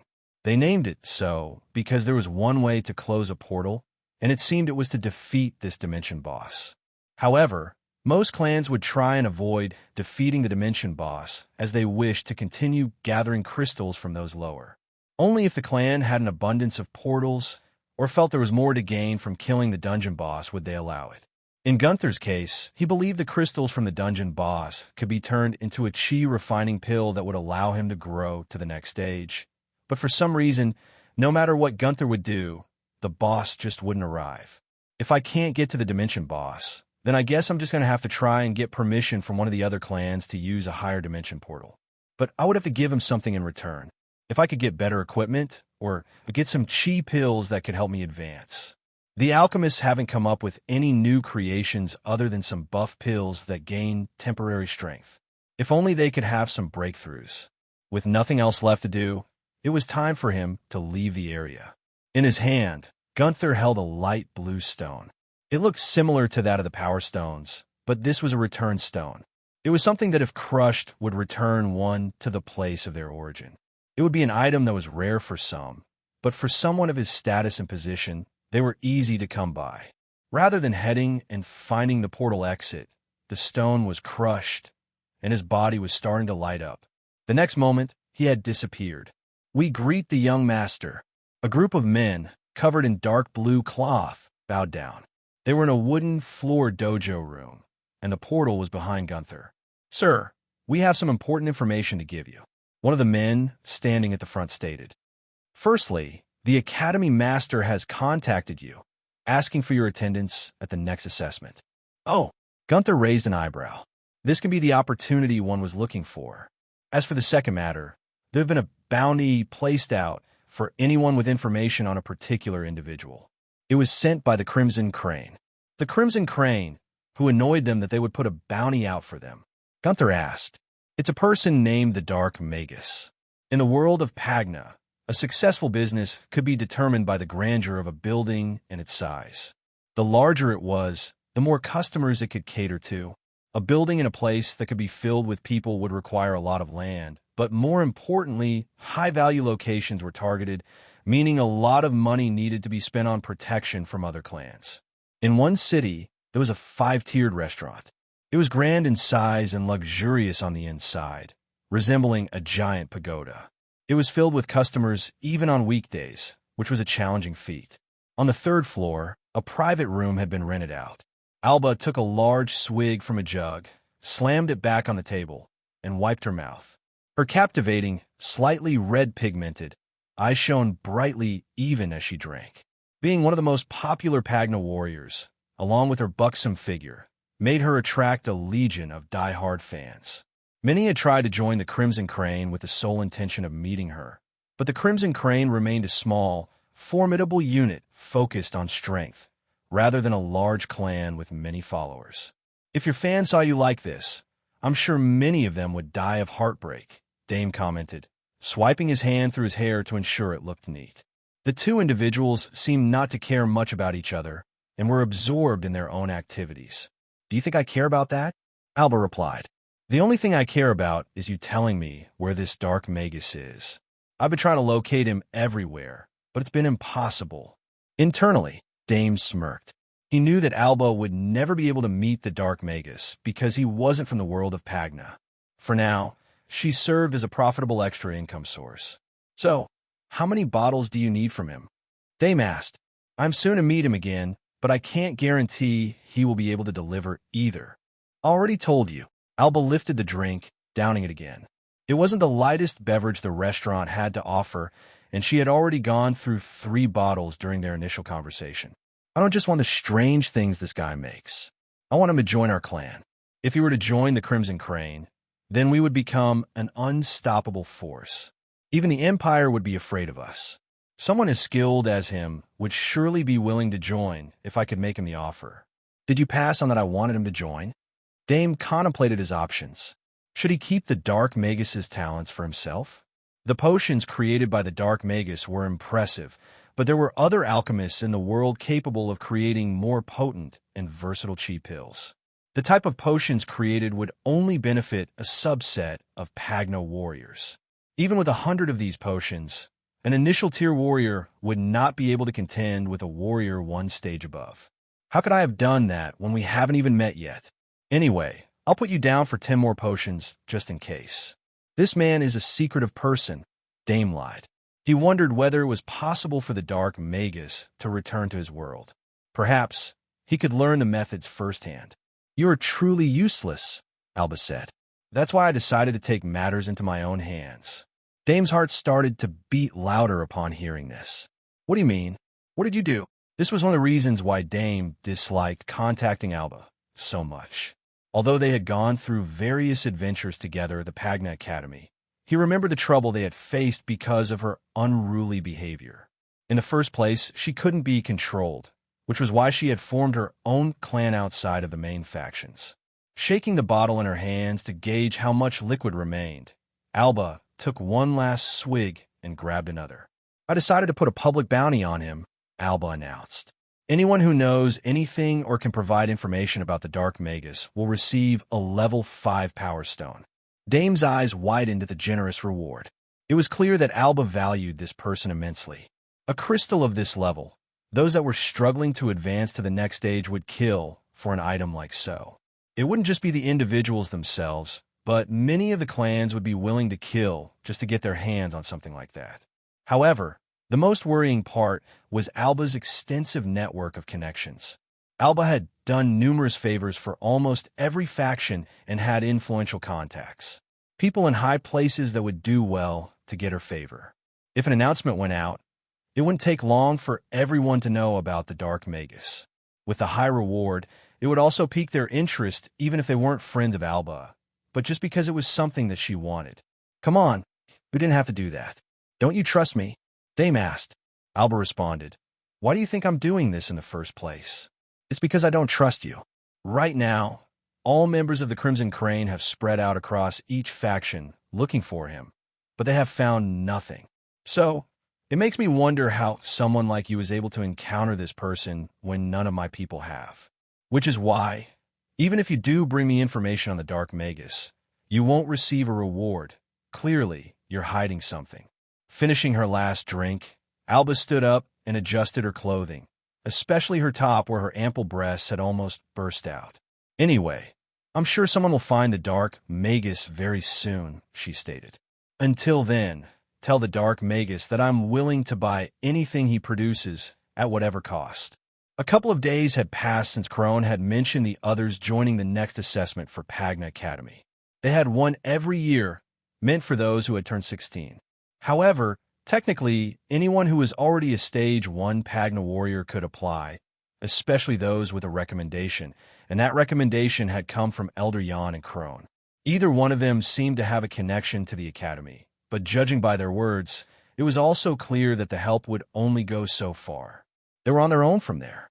Right now, the 3 of them were traveling via carriage, heading to the Pagna Academy. Sitting in the back, both Safa and Simeon were reading books in their hands, and as they went over a large bump, Simeon nearly went flying out of the carriage along with the book. Man, this stuff? How are we meant to learn it just from reading? We don't even have time to practice any of this stuff. Simeon complained. I mean, I'm grateful that the Red Brigade clan was willing to share their skill books with us, even though we aren't members. But aren't we at a big disadvantage? Reyes knew why Simeon believed this. Even the Red Brigade clan members have been learning a wide variety of skills to be used with their cultivation powers. Although they were all first-stage Pagno warriors, the only skill they all knew was the two-step shift, while others knew a wide range of skills they could use. Hence, they were clearly at a disadvantage in this whole thing. Oh man, I can see it already. We'll be treated as laughingstocks, the no-names, with no skills, no talent, and no love. The last comment raised an eyebrow from Safa. She felt like the matters were unrelated. Hey, Reyes said, we do have a name, remember it. Sorry, Simeon replied. He knew that Reyes was serious about the name thing from before, but it was hard to change habits. Nearly their whole life, they had been told that they were practically nothing. Hey, are you going to try to learn any of these techniques in here by any chance? Reyes had a flick through the books, and he had actually tested one of the skills, but when combining the chi energy he had obtained in his body and the Red Clan skills, it didn't feel as if it was at its full potential. It was somewhat like casting a wind-type magic spell using dark magic. In some cases, it could work, but the effectiveness or the design of the spell to be used wasn't for that purpose, causing it to be less than subpar. Is this what Crone talked about? How different chi energy can be used to profit from all types of martial arts, but skills were designed with a specific type of chi energy in mind. So if the type of chi energy I have isn't dark, then what is it? Reyes had managed to do some research. There were multiple chi gathering techniques, not just those that belong to the dark, light, and demonic factions. There are also what were known as neutral techniques. However, even within the factions, there were cultivation techniques that could cross borders, allowing effectiveness in maybe light and dark skills, but the number of skills available for these were next to none. At the same time, with the light faction and dark faction feeling as if they were polar opposites, there would be many who would attack the other just for using skills or energy that were similar.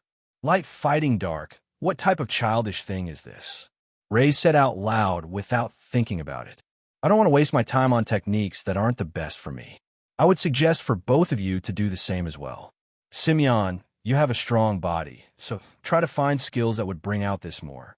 Safa, we don't know if you'll be skilled in the bow, the blade, the spear, or your hands. I would figure this out first before you try to learn skills. Simeon was biting his tongue. He wanted to ask something, but was stopping himself from doing so. Instead, he decided to place his head down and continue to read the book. Although he had no time to practice, at least he could visualize. Go on, Reyes said. What did you want to ask? You could tell. Simeon replied. Well, with all the sighing and opening your mouth, closing it, and looking away, I think I would have to have been blind not to know. Closing the book, Simeon wanted to make it clear that he thought this was quite important. I will only ask this once, and then I'll never bother you again after this, I promise, Simeon asked. About Mag Dash. No, Reyes replied straight away. The more you know, the more you will want to learn and then rely on it. It will be harder for you to improve as a warrior, and besides, it is a dangerous thing. I would rather you not get involved in any of that. Just think about it. If you knew how to use both, then you would have to study both as well, and you're having much trouble just studying this as it is. Nay, the sound of the horses screaming was followed by the carriage coming to a sudden stop. The three of them jolted, nearly falling on top of each other. What the are we here? Simeon asked. Safa was shaking her head. The journey was a long one, and although they had been traveling for a while now, they still had a few hours before they would reach their destination. Peeking out the window, she could see that they were still in the middle of the forest. This was when Simeon decided to stick his head out of the window. He could see their driver running right past the window, as if he was trying to break a world record. Something had startled him. Seeing the driver of the carriage set off like that, a wave of concern filled all three of them. Opening the door, the three of them exited, and it was quite clear why the driver had run off like he had just moments ago. How? How do we keep on getting ourselves into these types of situations? Simeon commented. Blocking their path in front of the carriage and horses were 6 rough-looking men. They were in tattered clothing that only covered their manly chests and only a little part of their legs. The men looked like those who barely bathed, and they had several missing teeth as they grinned widely with their weapons in hand. Setting eyes on them, Simeon knew immediately that these were bandits. Bandits were a common group of people in the world of Pagna. They didn't live in the villages, towns, or cities because they were outlaws. Instead, they would set up camps in the deserts, forests, and various other landscapes across the continent. They would target all those traveling along the path between the cities and villages, hoping to earn a pretty penny or at least take their goods. It was because of them that several people would have to hire respectable warriors for their journeys, which they had none. I knew it. My plan was perfect. The large-bellied, 6-foot man said. His facial hair covered the entire lower half of his face, making him look more like a bear than a human. With the assessment taking place today, there are plenty of those who would have to take this path. Those rich nobles and clan members wouldn't dare send their precious children away without giving them some coin, so hand them over. Simeon slapped his head into the palm of his hand and was constantly shaking it. We're poor orphans. We're not the ones you want. Simeon shouted. Do you think if he had any money, our driver would just run off like that? The bandits looked at each other, but they didn't believe them. The thing was, what Simeon had said wasn't actually true. Reyes had quite a bit of the payment left from what he received from Alter, and he had also received coin from selling one of the power stones. Haha, that's what everyone says, the bandit declared. And if we can't get anything from you, we can kill you and at least take the horses. 2 bandits went toward the horses, but stopped in their tracks when Reyes turned his head and glared at them. I paid for these horses, which means at this point in time, they belong to me, Reyes declared. I don't feel like taking the horses either, so I don't grant you permission to do so. The gaze Reyes gave them penetrated the back of their minds, and they were reluctant to take another step further. It was then that Simeon thought that maybe they could get out of this situation without needing to fight. That was until a bandit drew his curved blade from the side and went ahead to strike Reyes. Immediately, Reyes moved to the side, placing both hands on Simeon's shoulders, and then lifted his body and placed it in the path of the sword. Simeon raised his hands instinctively, and a loud clang was heard as the sword was stopped by Simeon's body. What the? How is my sword not getting through? The bandit shouted. Oh, what the? Is this how you treat what you call family? You shove me in front of dangerous things.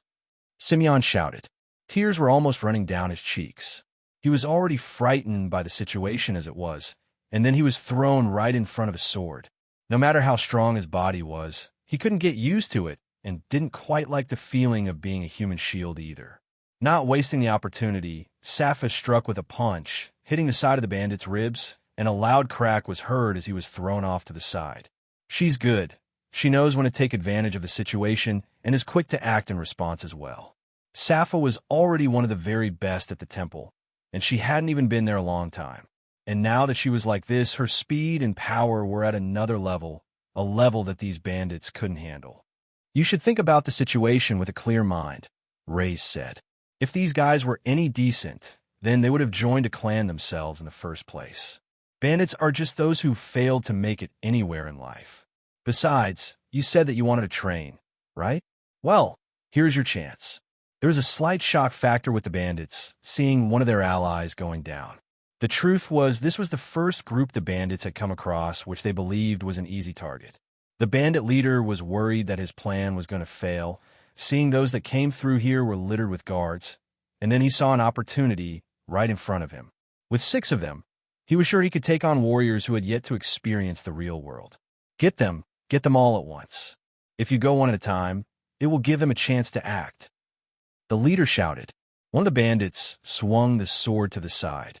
Simeon, now a little more aware of the situation, swung his arm toward the sword, adding the power of chi in his swing.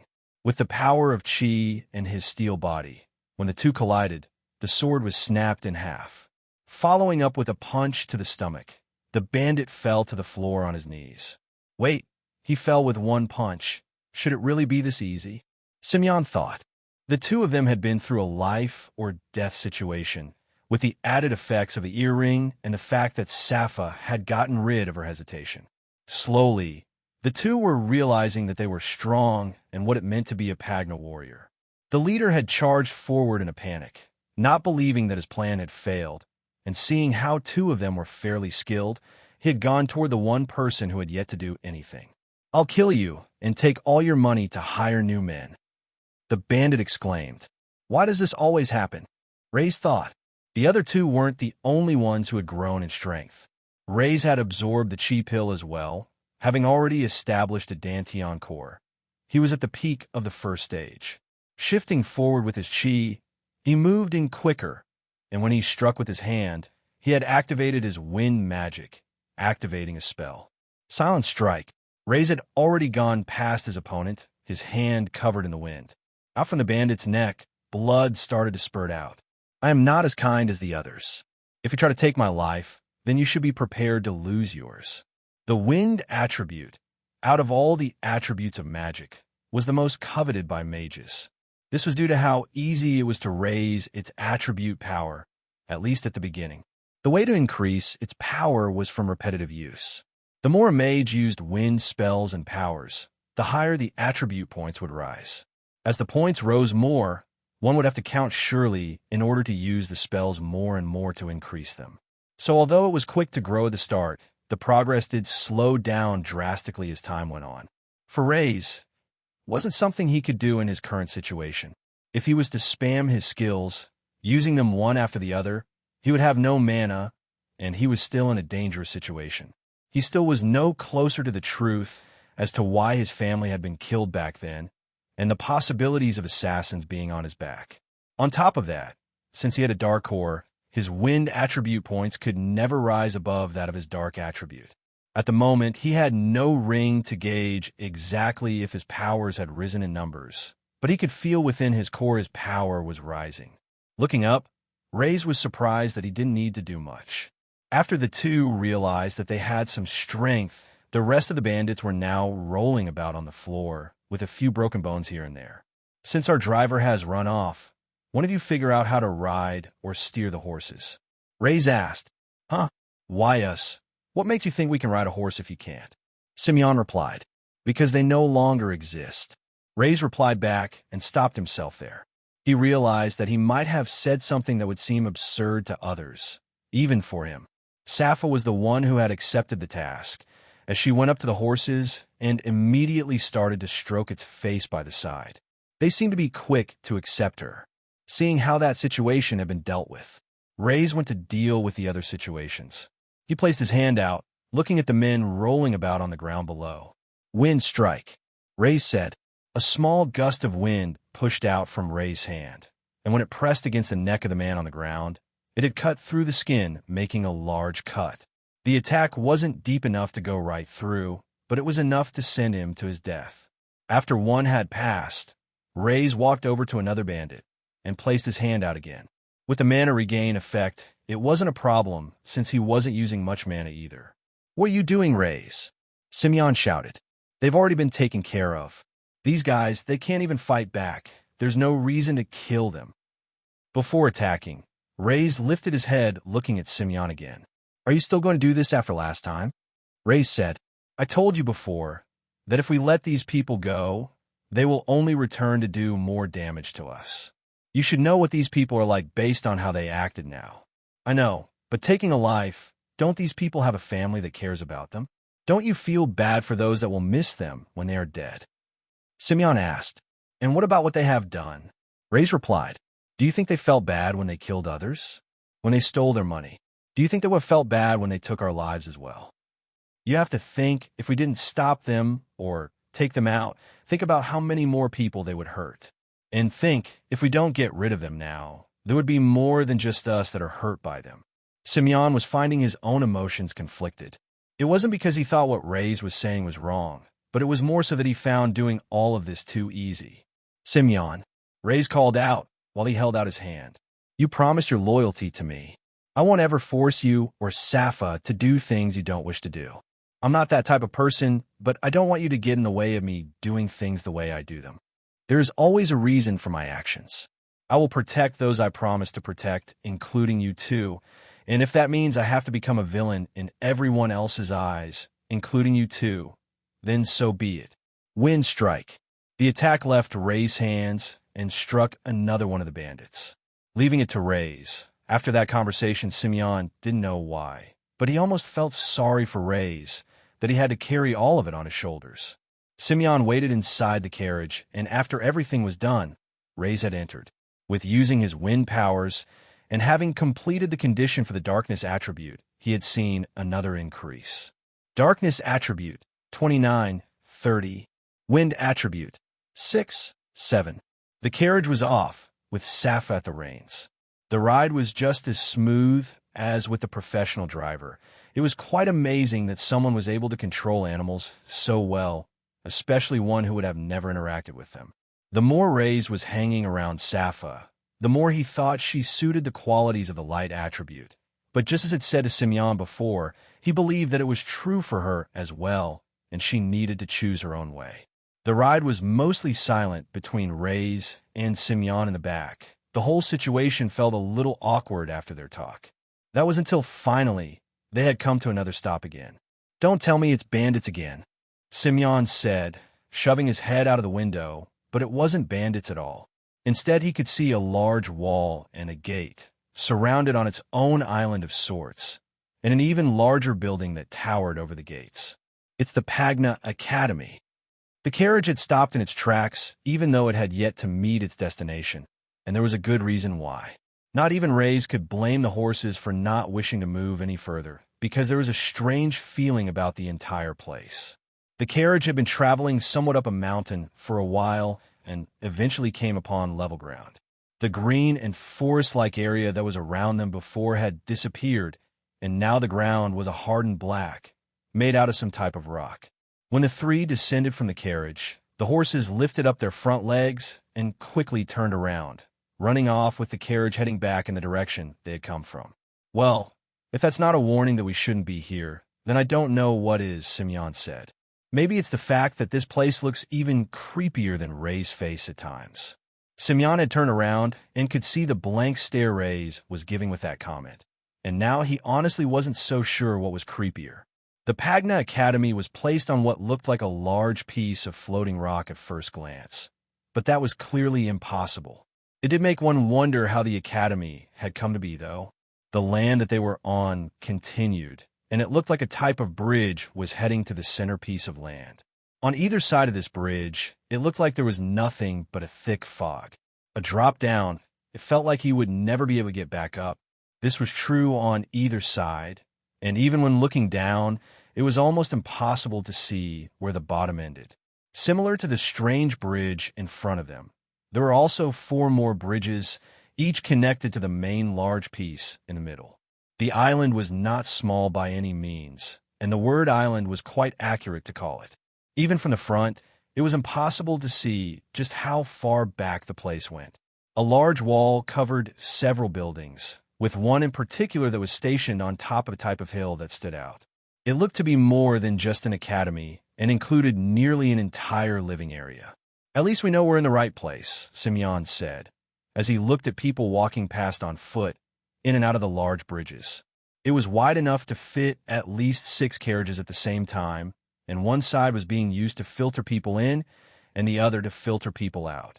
There were also small bases that were built around the area, almost like small villages. From the looks of things, people would park their carriages there and then walk, perhaps to stop what was happening to them. As the 3 of them were still taking in the giant sight in front of their eyes in amazement, they were seeing many people walking right past them in different colored clothing and cloth, with an emblem on their clothes as well. It wasn't just one way either. Several clan members and Pagna warriors were coming back out, returning from where they had come from as well. From the look of things, I guess only those who are to attend the academy can come with them, so they're sending back the rest of the members. That makes things a little easier. As Reyes walked forward, the other 2 quickly picked up their pace and followed him. Just walking past the other warriors, immediately Reyes knew that he wouldn't be a match for them. What Crone had said about the world being a small place, about the Red Brigade clan being next to nothing, he could tell he was right. This world is more dangerous than I thought. There are many Pagna warriors who are at a strength far greater than that of the head Elder Yon. If I want to survive in this world, I need to regain my strength quicker. Heading at the gate, there were several guards who wore nothing but plain black clothing with no symbol on their uniform. From what Crone had mentioned, this was because it was a place where multiple clans sent some of their members to work. In the first place, the Pagna Academy was a project that was supported by all the clans in the Dark faction, a way to compete with the other factions. The plain uniform was to try and make the whole thing as unbiased as possible, but that would be next to impossible. Set up at the front gate was a table of sorts. A man who was writing everyone's name in ink. Those taking part in the assessment were to register themselves, and their guardians were sent away. It was time for them to take part in the academy assessment, but while lining up behind all the other students, there was something on his mind, something he hadn't informed the others about. After defeating the bandits, Reyes had decided that the dead no longer needed their items, and the items they had were taken from others in the first place. Taking their items, he had stored them in his robe. He left most of the junk. While going through everything, though, he had found a letter. A scroll would be more accurate. Upon looking at the scroll the bandits held, the information was quite fascinating. A request from the Crimson Crane. Any information on the person named the Dark Magus will be rewarded. Those with important information that will lead to the finding of the Dark Magus will receive a level 5 Power Stone. Do not harm this person and inform a member of the Crimson Crane as soon as possible. A bounty has been put on the Dark Magus? I wonder how word has gotten around so quickly. And for a change, someone who uses that name doesn't want me dead. The three had entered through the large front gates of the academy with ease. After giving their names, it was confirmed that they were on the list of participants. They were told to just walk up ahead and enter the academy. If they followed the long stream of people, they would know where to go from there. After passing the gates, it had become quite clear that it was a lot more than just an academy. The place was just as large as a small city, and it operated as one as well. There were streets of living areas, shops, and even an auction hall. There were workers who worked within the academy, more than just the teachers. There were servants who would work on cleaning the place, cooking the food, and more. They and their families needed a place to live. At the same time, because of the students, the place would have frequent visitors from family members, and many of the students had strong connections and those with a lot of money, which was why it made a lot of sense for people to set up shop here and run a business. The Pagna Academy had its own stable economy that worked out well. Still, it wasn't an area that anyone could just come and live in. All of those in the academy had to go through extensive checks with a large amount of information gathered on them. One was sure that such a place would be filled with attempted spies from the other factions, maybe even from within the clans, as one would want to aid their student as much as possible. In a way, how well students did in the academy was a reflection of how strong a clan was, at least of how strong it would be in the future. Finally, they had reached the large academy in question. There was another wall within the first one, and it surrounded the biggest building that could be seen in the area. Up close, one would realize that it was a collection of buildings, large pagodas with several tiers and floors, wide areas with extensive courtyards, and open spaces for one to do whatever it was they wished. As they approached the actual academy gates, there was a man stationed at the front. One would mention their name, and after doing so, they had been given a badge. In Ray's case, he had obtained number 123, along with Safa having 121 and Simeon having 120. I hope these aren't our ranks of strength or something, Simeon commented. They're not, the man behind the desk commented. It's just a number to assign you, so the examiners have an easier time differentiating between all of you. Although you might have been a big shot in your clan or back home, they won't have a clue who you are here. Although the numbers might not have meant anything, when talking to them, Reyes noticed that he wasn't looking at their eyes. Instead, it appeared as if he was looking at the badges they had on. If it wasn't the numbers, then it had to be something else, and that's when Reyes realized it was the color. The 3 badges that they held were black with white writing on the inside. The others were a range of different colors, but next to no one had their color. Before they could even ask about it, the group had been ushered into the main floor room. Even after passing the front gates for a mile long and wide, they could only see stone tiles on the floor. It was a giant courtyard that was several times larger than that of the one they had at the temple. The place was also filled with all of the students who would be taking part in the assessment, and there were at least 1,000 of them in the courtyard. Wow, just think about it. What we're seeing right now is only the students taking the assessment and not the ones that are in the academy itself, Simeon said, amazed, staring at everything with his large eyes. Yeah, you're right. It looks like we have a lot of competition if we want to stand out, another student who wasn't standing too far from them said. When he turned his head, he looked at Simeon and then immediately looked at his badge. After that, he quickly turned away and went through the crowd of people trying to get away. Simeon lifted up his arms and started to sniff under them. Do I smell or something? You would tell me if I smelled, right, Safa? I mean, hold your nose or show some type of sign. Safa started to shake her head as she disagreed with the comment. Rays had noticed something going on for a while now, as they were catching the gazes of others and whispers. Hey, are there really no names here? Is this like a first? Nah, there are always a few known names that enter. They either fail completely at the assessment stage, or if they get through, they just become a slave to one of the clans anyway. Why would they even waste their time coming to a place like this? They're just going to be a distraction for others. Coming here with no name is going to be worse than hell for them here. What Crone had informed them of was true. It would be extremely difficult for them in the academy, but if they did manage to get through it all, they would surely come out as different people. A mile up ahead on the large building, 3 men started to walk out from the side and onto the second-floor platform. The students were brought closer to the stage looking up. A 4th man came out with a pointed hat and mainly black-colored cloth with a white stripe that went around the edge. Everyone be quiet, the man shouted. It echoed and pierced nearly all of the students' ears. They felt like the inside of their organs were being shaken and felt sick immediately. The voice had been projected with the power of chi, and their bodies were responding as if they were attacked. What I have with you right here are the 3 most important people during your time here at the academy. The man declared. On our right, the man from the Flowing Force clan, one of the 5 great clans of the Dark faction, Gunther. The man wore dark blue-colored armor and had a pair of dual-curved blades with shark teeth on his back. His arms were folded, and Gunther didn't exactly look pleased to be there. On the right side, we have another great master from the Lethal Bite clan, Pincer. The man on the right also had his arms folded, but had a strange metal contraption that blocked the bottom half of his face and nose, only revealing the top of his head along with his long wrapped-up ponytail.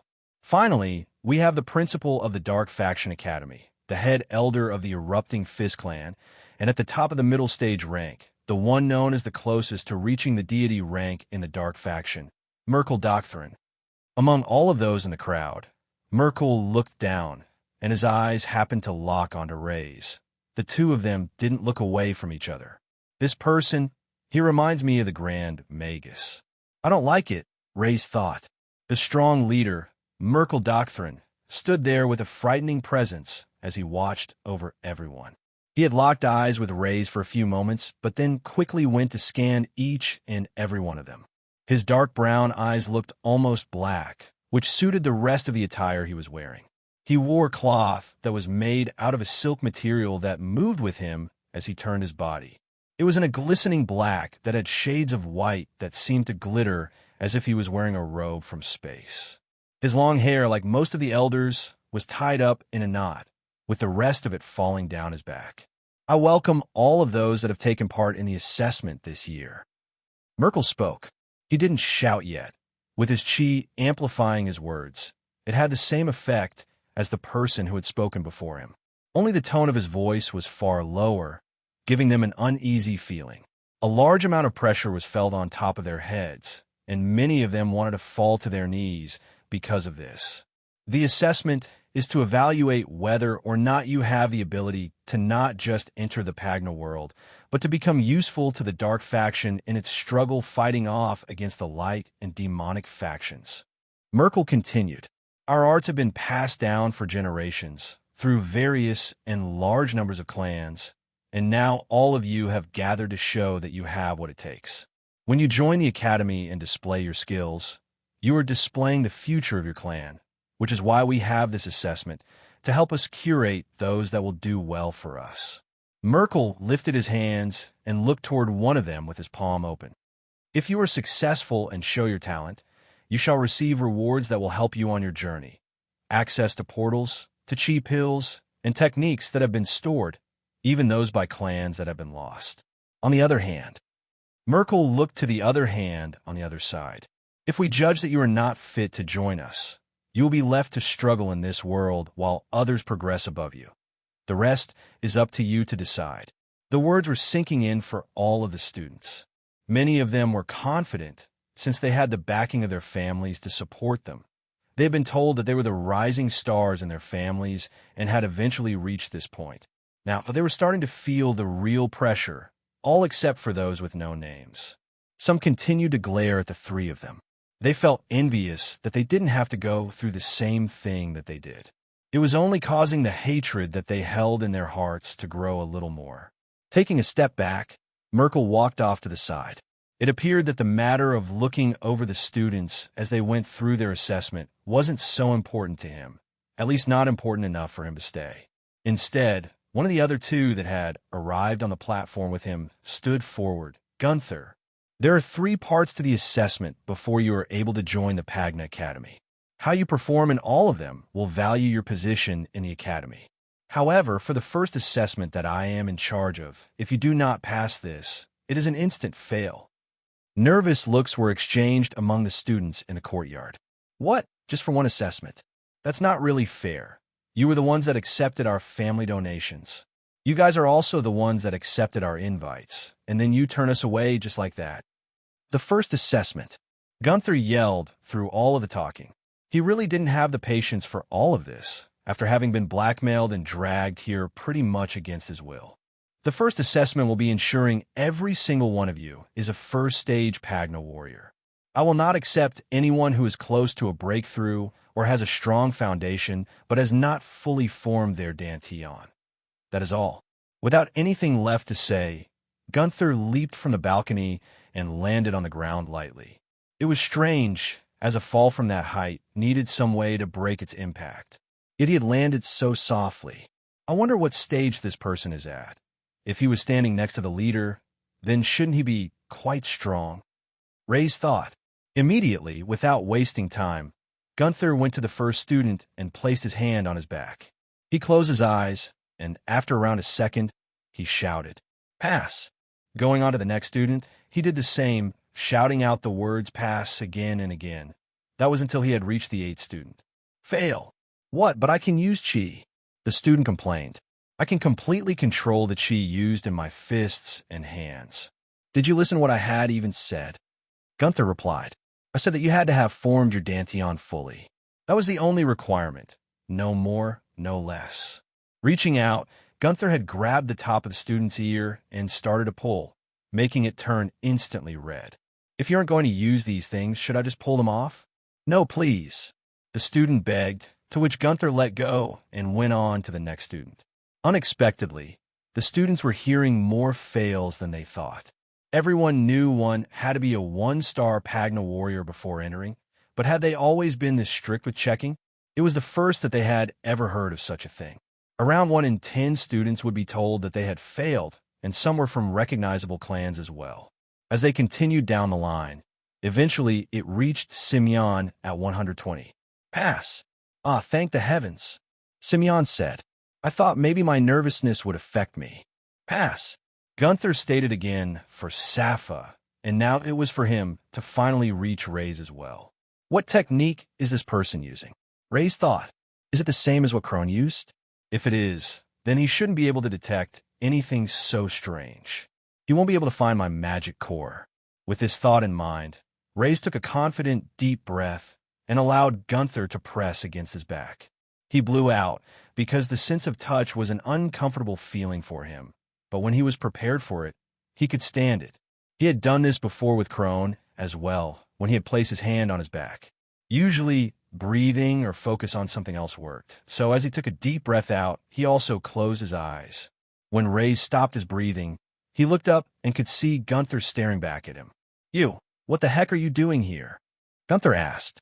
At the first step, it appeared as if there was now a giant hurdle, as Gunther, one of the examiners, and a warrior at the middle stage, had apparently made a great discovery. Crone was a skilled Pagna warrior, skilled enough to hold the position of a clan head, albeit in a smaller clan. However, he was unable to sense the magic core within Ray's. There had been multiple chances for him to. His core had already been formed when he was even teaching them chi. It was all of this which had given Ray's a false sense of confidence. If this instructor has discovered I have magic core, then doesn't this mean that they're like me? Ray's thought, is he another mage from Alterian? Even sensing a magic core within someone wasn't something every Alterian could do, only mages. If this person was like Ray's, they had managed to attain a high position and become a skillful warrior while retaining their magic, essentially what he himself was trying to achieve. At this point in time, Ray's was unaware that this was something that was close to impossible for a normal otherworlder. It seems you aren't willing to answer my question, Gunther said, pulling away. You stay here and do not move. I'll continue and finish this assessment, and then when I come back, we can have a little talk. Gunther walked off to the next person and didn't look back at Ray's. He mumbled something under his breath as he walked, making it hard for Ray's to hear. I can't believe they're using kids so young in all of this. The assessment continued with Gunther doing the same to all the students, shouting out pass or fail. The results came at the same rate as before. However, it was evident that one student received no result at all, and many eyes turned to him to understand what was happening. This situation might not be all bad, Ray's thought. If he is an otherworlder, then Alter would have already reached out to him and given him a high position. If that's the case, as long as I inform him I'm from the same group, things will go well. He might even be able to aid me during my time here. Despite this thought, there was a concern. Why didn't Gunther just do something like that? Instead, he could have simply shouted pass and dealt with the situation later. After assessing all the students present in the courtyard, Gunther walked to the front of the main building and stood there with his hands at his sides. His facial expression still made him appear bored as he played with his fingernails and didn't even bother to look the students in the eyes. Those of you who have failed may now leave Pagna Academy. You could try again next year, but if I were you guys, I wouldn't bother. If, in all this time, you were unable to fully break through to the first stage, even with the help of your clans and money, it simply means that the life of a Pagna warrior is not for you. I'm telling you this now. This is your chance to get out. If you continue with your skill level, there's no going back, and there will be nothing but death waiting for you in the future. Nodding, Simeon thought that Gunther's words were quite well thought out. For a teacher who didn't seem to care, he was now saying some caring words. Of course, the students didn't perceive it that way. What is this crap? A student yelled. Being a Pagna warrior is about more than just one's chi base. I didn't even get to show my skills, what I can do, or my potential. Yeah, and he and I are from the same clan. Another student pointed. I've beaten him in sparring every single time, yet he is allowed through while I'm not just because of this stupid test. A vein appeared on Gunther's head as he was beginning to lose his patience. What has happened to these kids, to the Dark Faction? They should all know who I am, and outside, they would bow down as I walked. Yet here, just because these spoiled brats haven't gotten their way, the decision they wanted, they're questioning my judgment. If you want to complain about it, then take it up with Pincer. I've said my part. A crowd of disgruntled students immediately formed around Pincer, while Gunther made his way over to Ray's. The rest of you, prepare yourself for the next part of the assessment. Remember, there are 3 stages, and that's just off this initial part. The students started talking to each other, discussing past test events, and sharing information to increase their chances. 5 students stood apart from the others, each wearing a white badge with a black number from 1 to 5. 3 were male, and 2 were female. They were the top disciples from the 5 major clans of the Dark Faction. One of the disciples, named Mata, had short, dark, spiky blue hair. He kept an eye on Gunther as he approached the student named Ray's. That badge, that's surely a no-name, Mata thought. Why will my brother be bothering with someone with no name when he didn't even look at me once? Hey, what's up with your brother? Another one of the 5 disciples, Rictor, asked. He was the tallest of the disciples, a head taller than the rest, and looked the most mature. He stood up straight and tall, exuding an elegant aura that made him appear more feminine than masculine. Do you know that no-name, or what? I'm surprised to even see a few of them here. Mata wasn't sure. His brother, being the next clan head, was allowed to act in his own way. The two of them had a distant relationship, but many had treated him with respect. Even the other disciples didn't want to get on his bad side, as they knew his brother was one of the teachers and had joined as a high official at the academy. The only no-names we have in our families are servants and maids or slaves. He probably just noticed something, that's all. Before Gunther approached, since Simeon and Sappha had already passed, Reyes had given them the signal to try and stay away from him, as things could get a little dangerous. Now, are you going to tell me what you're doing here, or is it something I'm going to have to force out of you? Gunther asked, reaching out his arm. Instinctively, Reyes took a step back, not wanting to be touched, but he knew that was probably a bad move. I'm sorry, I don't know what you mean.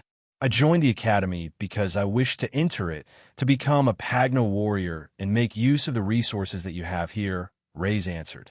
It was the honest truth, and if Gunther worked for Pagna, maybe that would satisfy him.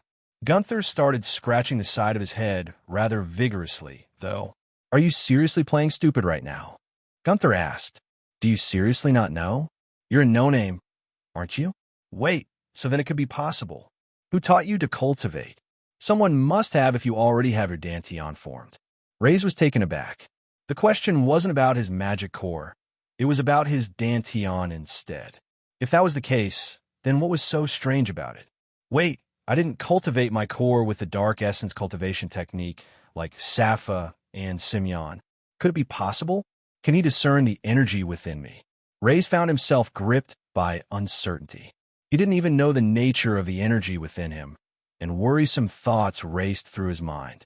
While he had attempted the cultivation technique, he remained oblivious to the faction it belonged to. What if it originated from the Light faction? Would they suspect him of being a spy? Was that why Gunther's behavior had taken such a suspicious turn? The pieces of the puzzle were starting to fall into place. However, Reyes realized there was one way to throw Gunther off his trail. Given his obscure status, he had a plausible excuse. I stumbled upon an old book, Reyes replied cautiously. I'm affiliated with a temple, part of an orphanage group. During an exploration, I came across this book and began experimenting with the techniques it contained. Is there something wrong with the cultivation I've been using? Gunther began to tap his upper lip in contemplation. Originally, he had suspected Reyes of being a spy, but spies operated far more cautiously than this. They would have been aware that someone within the academy could discern the energy used. Spies were extensively trained to employ their skills while concealing their true faction affiliation, utilizing dark faction energy. This situation didn't fit the profile of spy. Reyes could have detected the energy reading during the testing and left at any point, but he hadn't. Kid, Gunther began slowly. You have no inkling, do you? The bewilderment on your face says it all. The energy within you and the cultivation technique you employed, it's from the demonic faction.